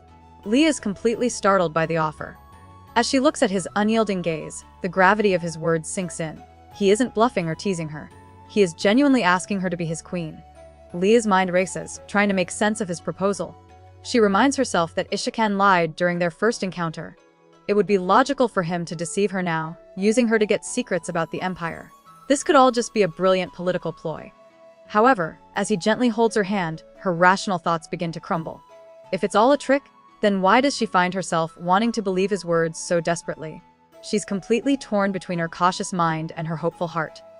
Leah takes a hesitant step, her mind a whirlwind of confusion and doubt. Ishiken's voice cuts through her thoughts, pulling her back to the moment. He admits that making his proposal a reality won't be easy.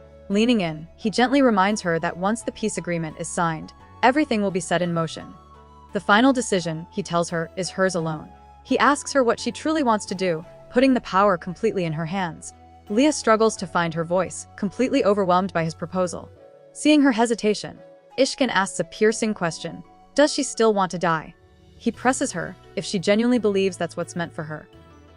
Lee flinches, his words hitting a raw nerve. The question forces her to face the despair she has carried for so long. In a flash of clarity, she realizes how much he has changed things. Her original plan is in shambles. A powerful thought echoes in her mind. You ruined everything for me.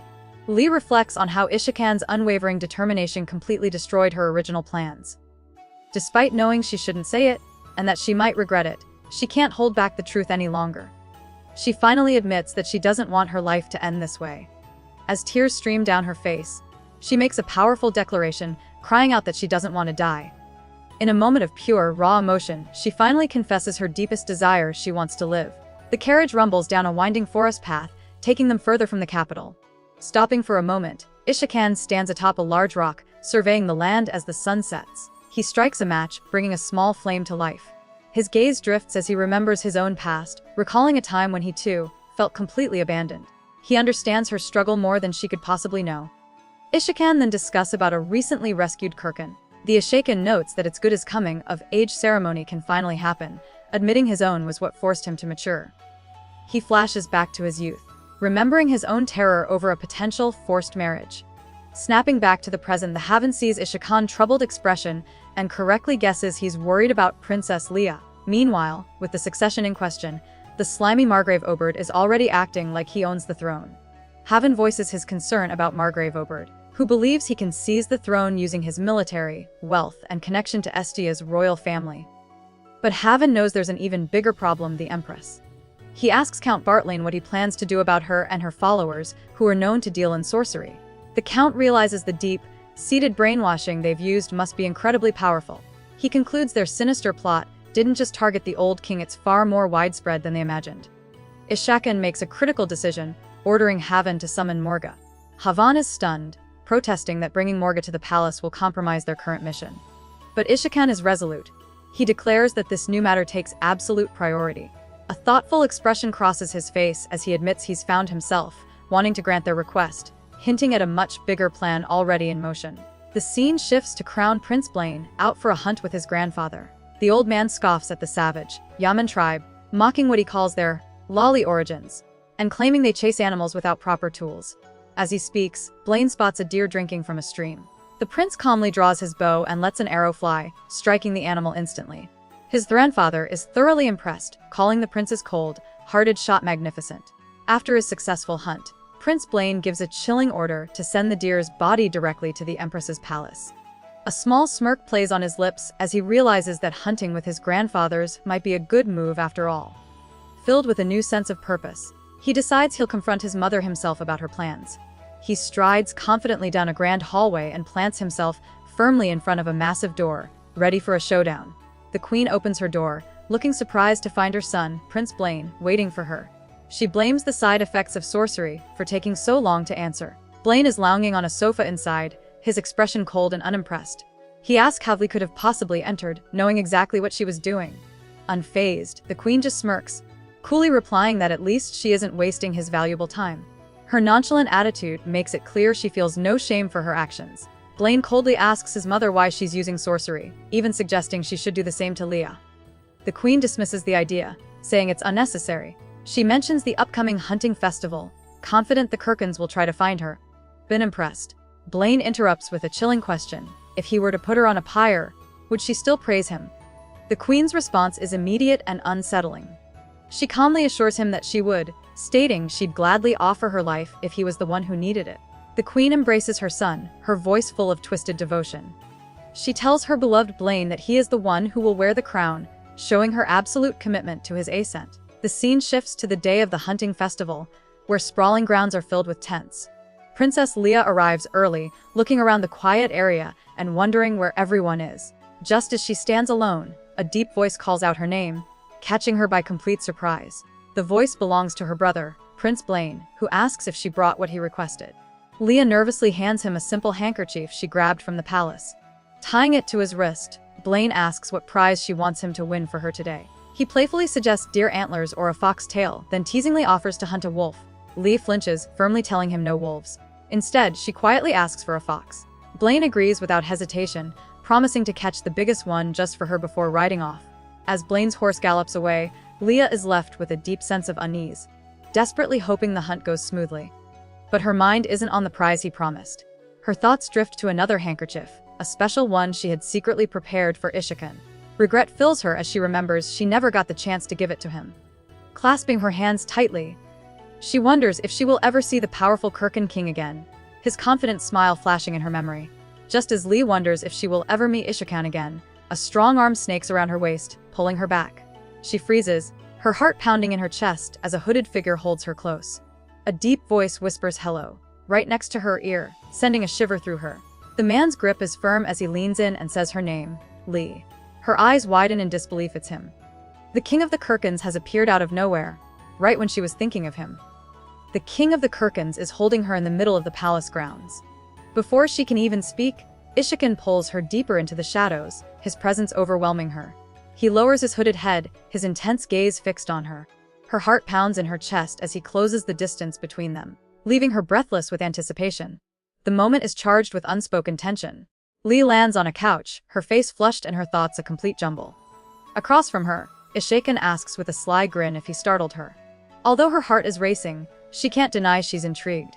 He cuts right to the point, asking if she has something for him. Shocked that he somehow knew about the handkerchief, Lee quietly confirms that she does. He leans forward, playfully offering to search for it himself. Alarmed by his bold move, Leah panics and quickly tells him to wait. Leah tells him to wait, but Ishikan leans closer, teasing that he thinks it's hidden somewhere around her. As he reaches forward, she panics and tells him to let her go. Ignoring her protests, he quickly pulls the handkerchief from her dress. Out of breath, Lee watches as he examines the small piece of cloth. A sly look crosses his face as he says, "What a shame."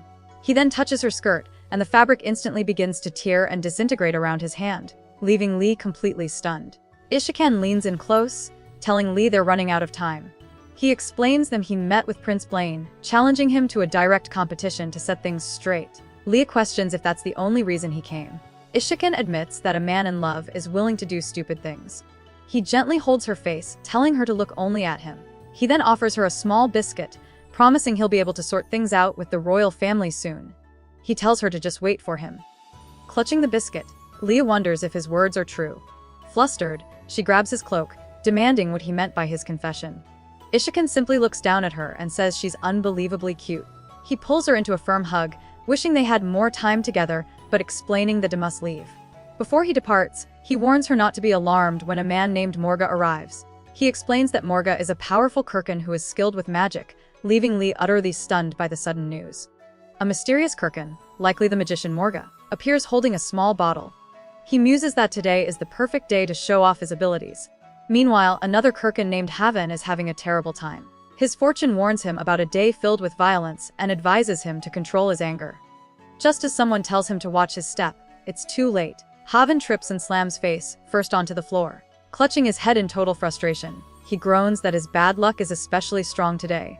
With his face still planted on the floor, Havan is approached by the mysterious magician, Morga. Morga tells him not to let his bad luck get to him, explaining he just cast a spell to improve his fortune. This guy is the head of the snake tribe and a master of witchcraft, a natural talent among the Kirkins. But Morga has a strange quirk. His negative predictions have a bizarre habit of becoming reality. After a few hints confirmed this power, the other Kirkins started avoiding him, terrified of his accidental jinxes. Turns out, Haven isn't just unlucky, he's Morga's personal guinea pig for magical experiments. He groans, wondering why he got stuck on escort duty with this guy. As another Kirkin complains that someone named Jenin ran off, Morga suddenly freezes, his attention caught by a figure in the distance. He immediately recognizes Princess Leah. Seeing her in person, Morga's playful attitude vanishes. A grim look crosses this miss as he realizes this mission is far more dangerous than he could have ever imagined. A dark memory flashes by, a reminder of Princess Leah's silent suffering within the palace walls. Back in the present, the political theater begins as King Ishakan and his companions stand before the Estjan royal family. Crown Prince Blaine offers a stiff, formal welcome to the King of the Kirkins. The Queen follows up with sickly sweet pleasantries, asking if their stay has been comfortable. Behind the polite words, the tension between the two kingdoms is obvious, but Ishakan looks completely unfazed by their fake hospitality. Ignoring the stuffy royals, it turns directly to Leah. With a charming smile, he offers to capture any beast she wants to see during the upcoming royal hunt. But this polite gesture is immediately shut down by Margrave Oberd. He angrily tells Ishakan not to entertain the princess's unnecessary requests. Unfazed, Ishakan's eyes narrow.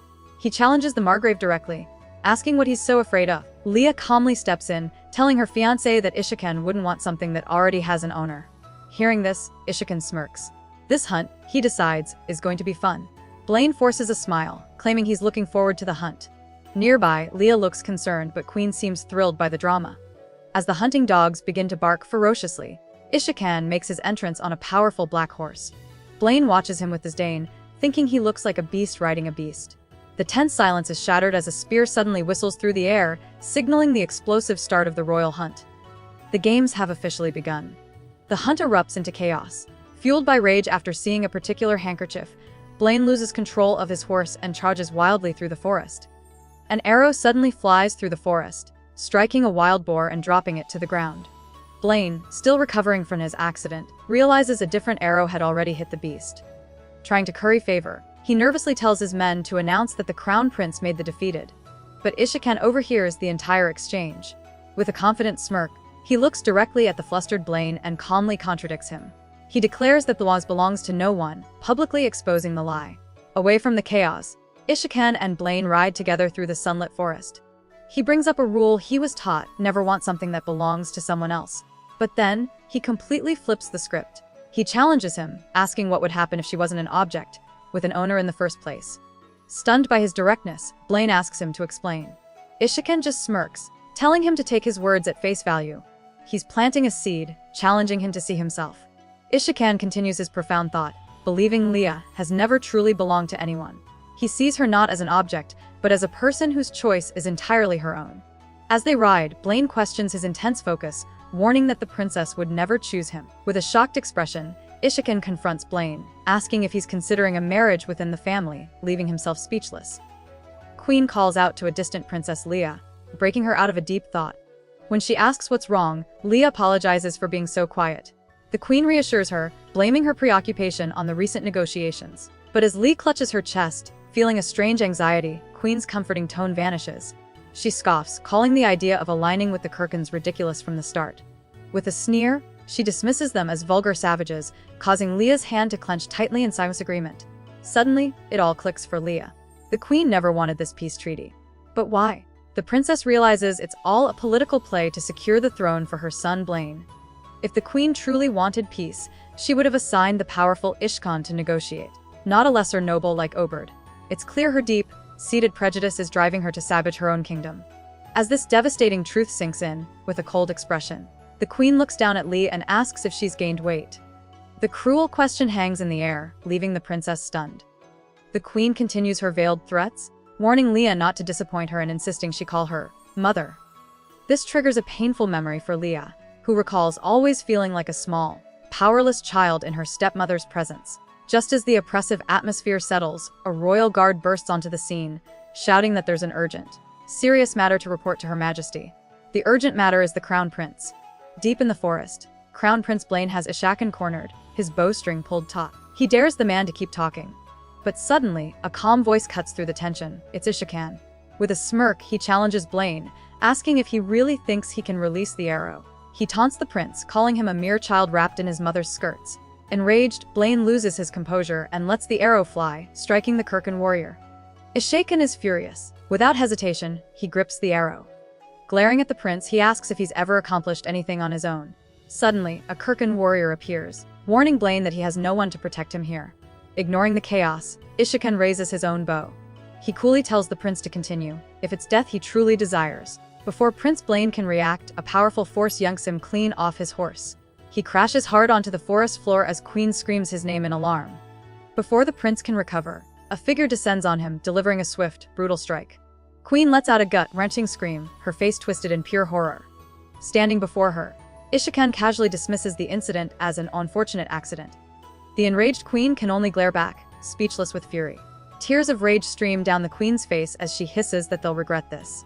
But Ishaken remains completely unfazed by her threats. He calmly reminds her that Prince Blaine was the one who attacked first. Back in the palace, Princess Leah stands alone in her moonlit room, the day's chaos still heavy in the air. The hunting festival ended in a complete mess. Elsewhere, Prince Blaine stews over the disaster. He tries to convince himself that even though he shot the first arrow, it was all Ishaken's fault for provoking him. But his excuses don't matter now. The fiery clash between the two sides has made one thing clear: Peaceful negotiations are now completely impossible. As Leah sits alone in her room, she recalls something strange from the confrontation. She remembers Ishakan mentioning how Prince Blaine became enraged at the mere mention of breeding marriage. While common in Estia, Ishakan explained it's only used as a last resort in his empire.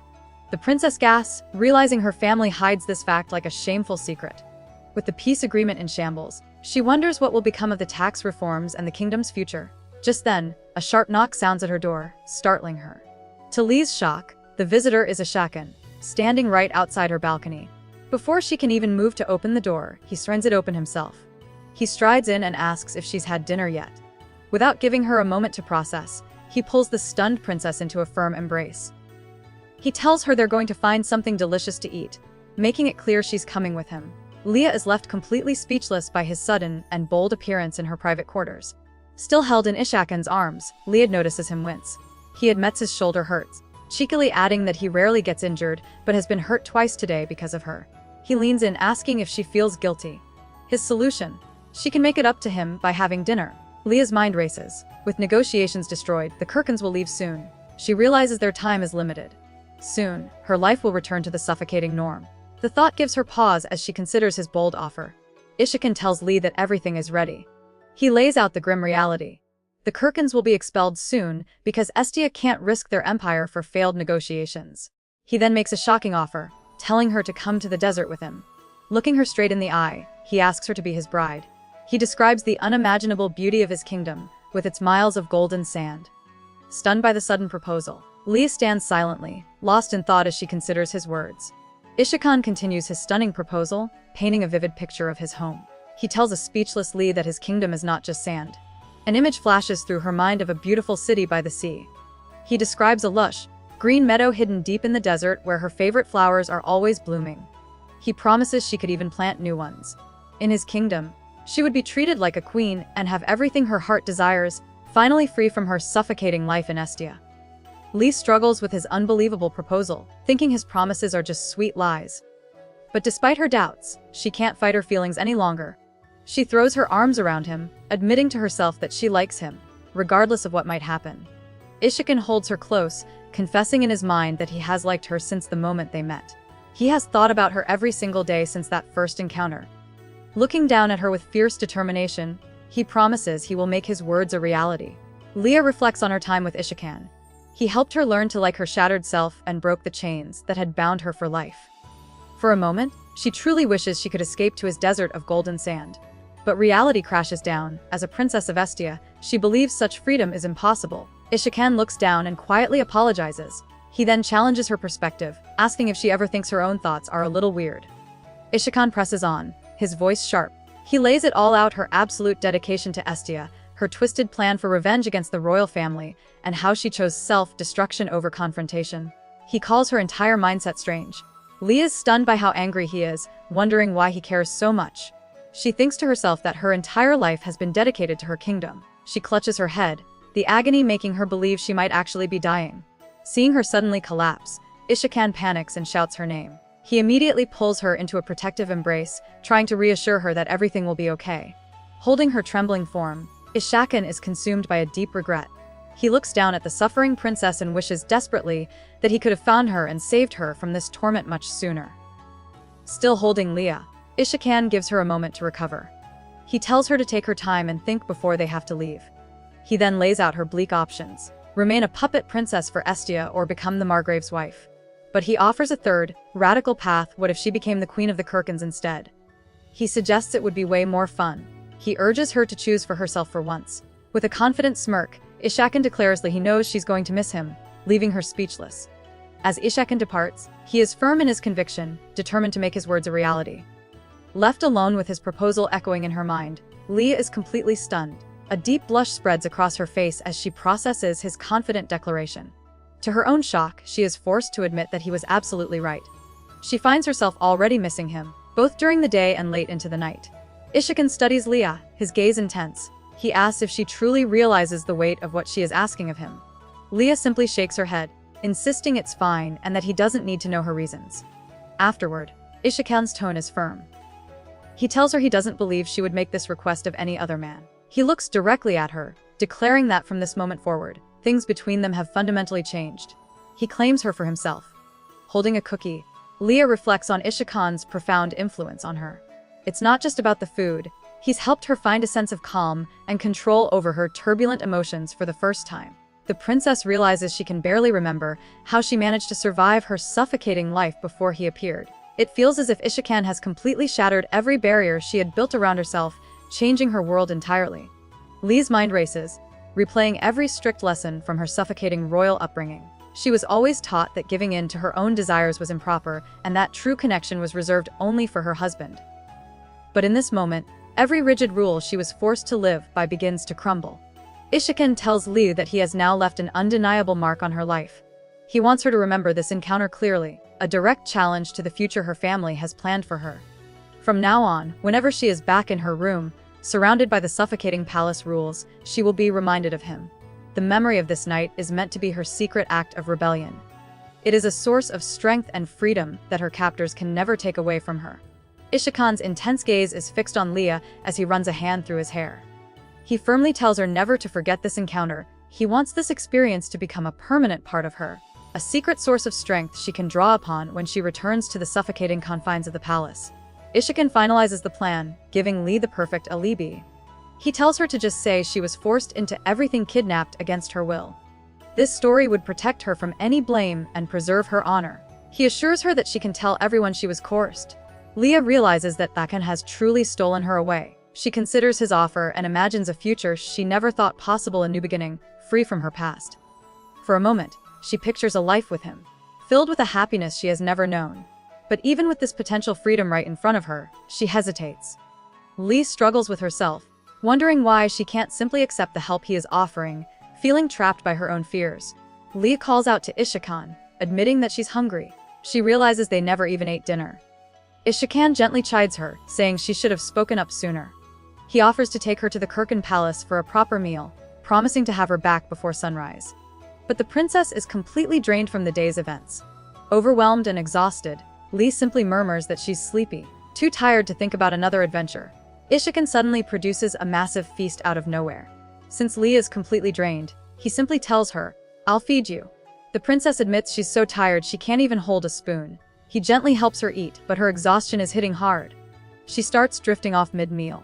Realizing she's about to pass out, Ishikan holds her steady. He notes that at least she ate more than usual before she finally succumbs to sleep, totally spent from the day's insanity. The scene then cuts to a lavish room somewhere. Ishikan sits with Leah in his lap, a cold look on his face. He holds a long, thin pipe in his hand as a strange, glowing pink energy swirls around it, hinting at something sinister. With the princess fast asleep in his arms, Ishikan calls for Haven. He gives a direct order to summon someone named Morga immediately. Later, inside the Kirkin residence, Morga is questioned by Havan about the king's plans. Morga quickly shuts down the idle chatter, reminding him they have a much more serious problem to deal with.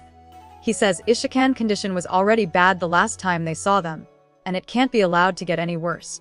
They both stare worriedly at a closed door, hinting at who they're talking about.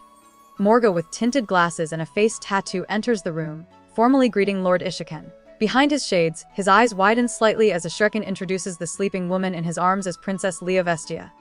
The newcomer, Morga, is struck by her serene appearance, a stark contrast to how she looked in the forest. He finally understands the Margrave's obsession. Snapping back to the task at hand, Morga issues a warning about a potent medicine. She must only inhale the smoke, not place it directly in her mouth. Ishikan listens intently and solemnly agrees. With the still unconscious princess resting in his arms, Ishikan watches as Morga kneels before them. Morga gently takes Lee's hand to begin his examination. Suddenly, a sinister black smoke seeps from her skin, startling him. He immediately realizes the situation is far worse than he imagined. The layers of spells are intricate and powerful. Morga delivers the grim news: Lee is under a powerful brainwashing spell. He explains it stems from her own fierce devotion to Estia. Her love for her kingdom was the very seed that allowed the destructive magic to take root. Morga explains the spell's insidious nature. What began as a minor influence slowly grew, warping Leah's devotion until she prioritized the nation above herself. This loyalty was twisted into a chain, binding her to the royal family. The enchantment has lasted for so long that it has completely fused with her own thoughts and beliefs. Morga delivers a chilling warning. Any attempt to remove the spell now could cause her mind to completely collapse. It's no longer simple brainwashing, her devotion to Estia has become the very essence of her existence. Morga reflects on Leah's tragic fate, used by the Margrave and destined to vanish without a trace. As he prepares the medicine, Ishikan recalls a past conversation. He remembers Lee trembling, whispering in pain, and confessing that she wanted to die. He asks if that desire was also part of the spell. Morga delivers a chilling truth: no, that wasn't the spell. It was an instinctive defense mechanism, her own genuine feeling. Hearing this, Ishikan's hand clenches into a tight fist, his expression hardening with unspoken fury. Morga explains that deep down, the princess had been fighting back. She subconsciously struggled against the brainwashing, but the spell was too strong. With her mind trapped, her only act of resistance, her only escape, was the desire to end her own life. This truth sends Ishikan into a silent fury. Consumed by rage, he looks at Morga and asks a chilling question. Is it acceptable for him to kill the queen? Morga is taken aback, realizing the king is completely serious. Morga advises Ishikan against acting recklessly. The queen's power is far beyond his expectations, and she has grown stronger by casting numerous spells on others. A direct confrontation is impossible. To identify and break the complex enchantments on Leah, they must return to Kirkan and seek the help of other sorcerers. Hearing this, Ishakan looks down at the sleeping princess. With a cold resolve in his eyes, he agrees to the plan, declaring that he will personally take care of getting her there. A grim determination settles over him. As Crown Prince Blaine is his nightmare confronts the Kirkan King, old insults echo in his mind. He's been called a puppet who hides behind his sister, a child who only follows orders. Ishikan smirks, his confidence unwavering as he faces the prince. He scoffs at the tent, asking if Blaine truly thought an arrow could ever reach him. Suddenly, Blaine lets out a sharp cry of pain, staggering back. Queen screams his name and rushes forward to catch him as he collapses. The prince gasps for air, his face pale with shock and agony. The scene cuts to Prince Blaine. Weak and pale, resting in his mother's magical study, he calls out to her. The queen looks down on him with worry, confessing that he actually likes Princess Leah. Blaine, looking distraught, admits he wants Leah's heart. But his mother scoffs at the idea, twisting his feelings into a simple desire for possession. She reminds him of the bigger picture: once he becomes emperor, he can have any woman he wants. Her expression twists into a manic grin as she orders him to obey her commands. Blaine thinks about the endless riches his mother has always lavished upon him: piles of gold and sparkling jewels. He realizes that he's been nothing more than her puppet, manipulated by luxury without ever knowing it. Weak and confused, he questions this suffocating obsession is what love feels like. But it's too late to turn back now. He feels completely trapped. Instead of fighting it, Blaine leans into his mother's grasp, totally surrendering. Leaning in, Prince Blaine holds his mother close. He challenges her, asking why she won't just let him have Leah's heart and see what happens. In return, he will do anything she commands. A strange smile plays on his lips as he reaffirms his loyalty, sealing his dark pact with a single word: mother. Blaine has completely surrendered to her will, ready to carry out her twisted plans for the princess and the kingdom. Sunlight filters into the room as Princess Lee slowly wakes. She sits up, calling out Ishakan's name, but she is completely alone. Realizing he has already departed, a wave of disappointment washes over her. Just as her spirits begin to fall, she notices a small note left behind on the sheets. His handwriting is messy, but the message is clear: he hasn't forgotten their promise to go to the desert together. A faint smile appears on her face as she muses that his writing, while still clumsy, has gotten a little better. Clutching the note, Lee recalls the crushing headache she suffered the day before, a pain far worse than any she had ever experienced. But today, she feels surprisingly clear and light, and she suspects Ishikan is the reason. His invitation to the desert echoes in her mind, and for the first time, she considers it a real possibility. Looking at the state of her kingdom, the failed peace treaty, and broken politics, a new resolve hardens within her. She decides then and there that dying is no longer an option. She will live to fix things. A storm of ideas crashes through Leah's mind. What if she became the queen of the Kirkans? She could prevent the war and establish trade agreements, saving her kingdom from ruin. A blush creeps across her face as she admits another reason she could be next to Ishikan. This path means more than politics. It means freedom. She could finally stop being the princess and just be Leah. Stepping onto the balcony, she looks toward the horizon, wondering what the deserts of his homeland and her potential future actually look like. As Princess Lee dreams of a future in the desert, a royal decree shatters the capital's fragile peace. The emperor has officially ordered all Kirkans to be expelled from the kingdom. However, it's not an immediate banishment. In a small show of mercy, he gives them a 15-day grace period to leave peacefully. The news reaches Lee, who looks deeply troubled. This new deadline has put her in an impossible position. She has a critical decision of her own to make, and now, her time is quickly running out. As Melissa brushes her hair, Princess Lee's mind wanders to Ishikan. Her brief moment of peace is interrupted by an announcement. Margrave Oberd wants to see her before he leaves for the border. Lee agrees to the meeting. She then asks about Baroness Sanail, who is absent. The attendant nervously replies that the Baroness called in sick, but Lee immediately sees through the lie. A sudden realization hits her. Sanail was the one who stole her dress. The pieces of the puzzle are finally clicking into place. With a new resolve, Princess Lee decides she can't wait a moment longer. Ignoring her attendant's concerns about etiquette, she announces she's going to see Baroness Sanail immediately. Some situations are far too important for formalities. Leah arrives at the Baroness's residence to find her looking unwell and utterly defeated. Sanail, wrapped in a blanket, claims she's been sick and sent other maids to cover for her. But Lee sees the truth in her downcast eyes. She realizes Sanail was just a pawn forced to betray her. Baroness Sanail confesses everything. She was ordered to take Lee's purple dress and hand it off to another servant waiting outside. Lee presses her, demanding to know who gave the order. After a tense silence, Sanail reveals the shocking truth: it was Countess Melissa. Lee is stunned, refusing to believe it. Could Melissa really be the one behind this? The princess clutches her dress, her mind racing. It's simple: either Sanail is lying, or Melissa is the traitor. But Lee can't figure out the motive. Why would the Countess betray her? Lee wrestles with the contradiction. She doesn't believe Baroness Sanail is lying, yet she can't imagine Countess Melissa betraying her. How can they both be telling the truth? Suddenly, a horrifying thought clicks into place. There's only one explanation that makes sense: the Queen's magic. She recalls the strange headache she had when Ishakan questioned her, realizing it must have been the Queen's doing. Back in the present, Leah calmly Sanail and advises her to rest. She offers the Baroness a farewell gift, but Sanail refuses, overcome with guilt. Lee tries to reassure the tearful Baroness Sanail, insisting she accept a farewell gift as a reward for all her hard work. Overcome with guilt, Sanail can only whisper the princess's name as she leaves. On her way back, Lee knows it's too early to jump to conclusions. She tells Count Bartlein her plan. They need to talk with Melissa again, but this time keeping the Queen's magic in mind. As she walks through the palace hall, however, she suddenly freezes. Something feels incredibly strange. As Lee walks through the eerily empty palace, she wonders where everyone has gone. It's been cold and quiet since she arrived, but this feels different. Suddenly, a faint smell of grass hits her, and her eyes fly open in alarm. Before she can react, the scene changes. Lee is suddenly in her private chambers, and she isn't alone. The Queen is sitting there, looking perfectly at ease. Confused, Lee asks what she's doing there.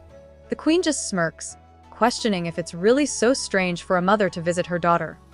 The Queen looks down on the princess, thinking coldly that she'll just use Lee and then throw her away. Pure terror grips Leah. Every instinct screams at her to escape.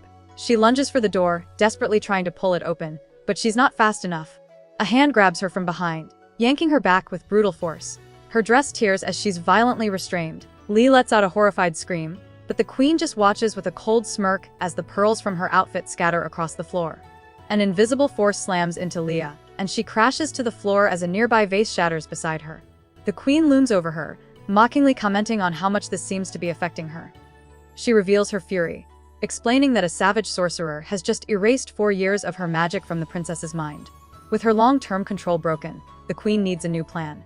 As Leah lies on the ground, she clutches her head, consumed by an unbearable agony that feels like it's about to split her mind wide open. With a sharp snap of her fingers, the Queen intensifies Leah's unbearable pain. As the princess writhes on the floor, the Queen kneels beside her, coldly asking if it hurts. She then grabs Leah's face and poses a horrifying question: has she ever had to defeat someone she loved? Before Leah can process the words, the Queen's hands suddenly wrap around her neck, squeezing with cruel force. Pure terror grips Lee as she chokes, her vision starting to blur from the lack of air. The Queen's grip tightens as she taunts Leah, asking if she truly wants to suffer. Suddenly she releases her. Lee collapses to the floor, coughing desperately as she gasps for air. Through her tears, the princess weakly pleads for it to stop. The Queen coldly tells her to stop thinking about useless things, especially about her magic reaching into Leah's mind. She then forbids Leah from telling Prince Blaine or anyone else what just happened. As the Queen turns to leave, she adds a final, chilling threat, suggesting they keep this their little mother-daughter secret. Adding insult to injury, the Queen sneers that Lee needs to start dieting for her wedding. With a final, chilling goodbye, she leaves, the door slamming shut behind her. Leah remains on the floor, completely broken and alone. Staring at the shattered vase, a desperate thought consumes her. Could she ever really escape this place? Could she ever live freely as herself? An image of a happy, loving family flashes in her mind, a stark contrast to the cruel reality of her life in the palace. Still on the floor, Lee looks at her hands among the shattered glass, crushed by the queen's words about her body. Her stepmother's horrifying questions trigger a terrible vision of violence against someone she once loved. Overwhelmed with despair, Leah realizes she will never escape to see the desert sands. An even more painful truth hits her: she won't be able to be with the Fahim either. As she lies broken on the cold floor, only one name echoes in her mind: Ishikan. Time passes quickly after that awful day. Lee stands in the garden with Count Bartlein, who casually mentions his plan to rip out all the current flowers to plant something new. He asks if she didn't like the moonshine flowers, but Lee's response is ice cold. She flatly tells him she doesn't. Internally, she thinks about how Sardina now comes and goes from the palace as she pleases, often forcing Lee to serve her like a common maid. The queen's cruelty hits a new low as she subjects Leah to a humiliating inspection. With a smug look, she criticizes Lee's appearance, declaring that her diet will be managed even more strictly. After all, the flower of Esta must always look perfect. Utterly defeated, Lee can only agree. But she summons her courage for one desperate plea, reminding the queen of their deal. If Lee goes through with the marriage without a fuss, her maids will be freed. She begs her stepmother to keep her word. The queen coldly confirms their deal, promising to release the maids once Lee has left for her wedding. But her comfort is a lie. She pulls Lee close, whispering a chilling promise: after some time with the Margrave, she'll be brought back into the royal fold. Leah freezes, the horrifying words echoing in her head. This isn't freedom, it's just a different cage. As despair takes over, she considers a final dark escape. But then, a vision of Ishikan's intense gaze flashes in her mind. The memory is so painful she felt she could give up on life without any regret. But in the present, she stands in the rain before Ishikan. He tells her there are better ways to reject him, but he can't just stand by while she serves the royal family. Ignoring her protests, he suddenly pulls her into a hug. He quietly asks her to just let him hold her for a moment. The unexpected kindness shatters her composure, and tears begin to fall. As Ishikan holds her, Lee's mind is in turmoil. She knows she must push him away and that she can't see him anymore. But after a lifetime of coldness, she wonders if it's truly wrong to want this small moment of warmth. He is the only person who keeps giving her a dangerous glimmer of hope when everything else is dark. Pulled in by this unexpected kindness, Lee finds herself leaning closer to the Kirkin King. That's it for today's recap. If you enjoyed the story, hit that like button and subscribe to Manhwa Lore to support our hard work in bringing you these recaps. Thanks for watching, and we'll see you in the next one.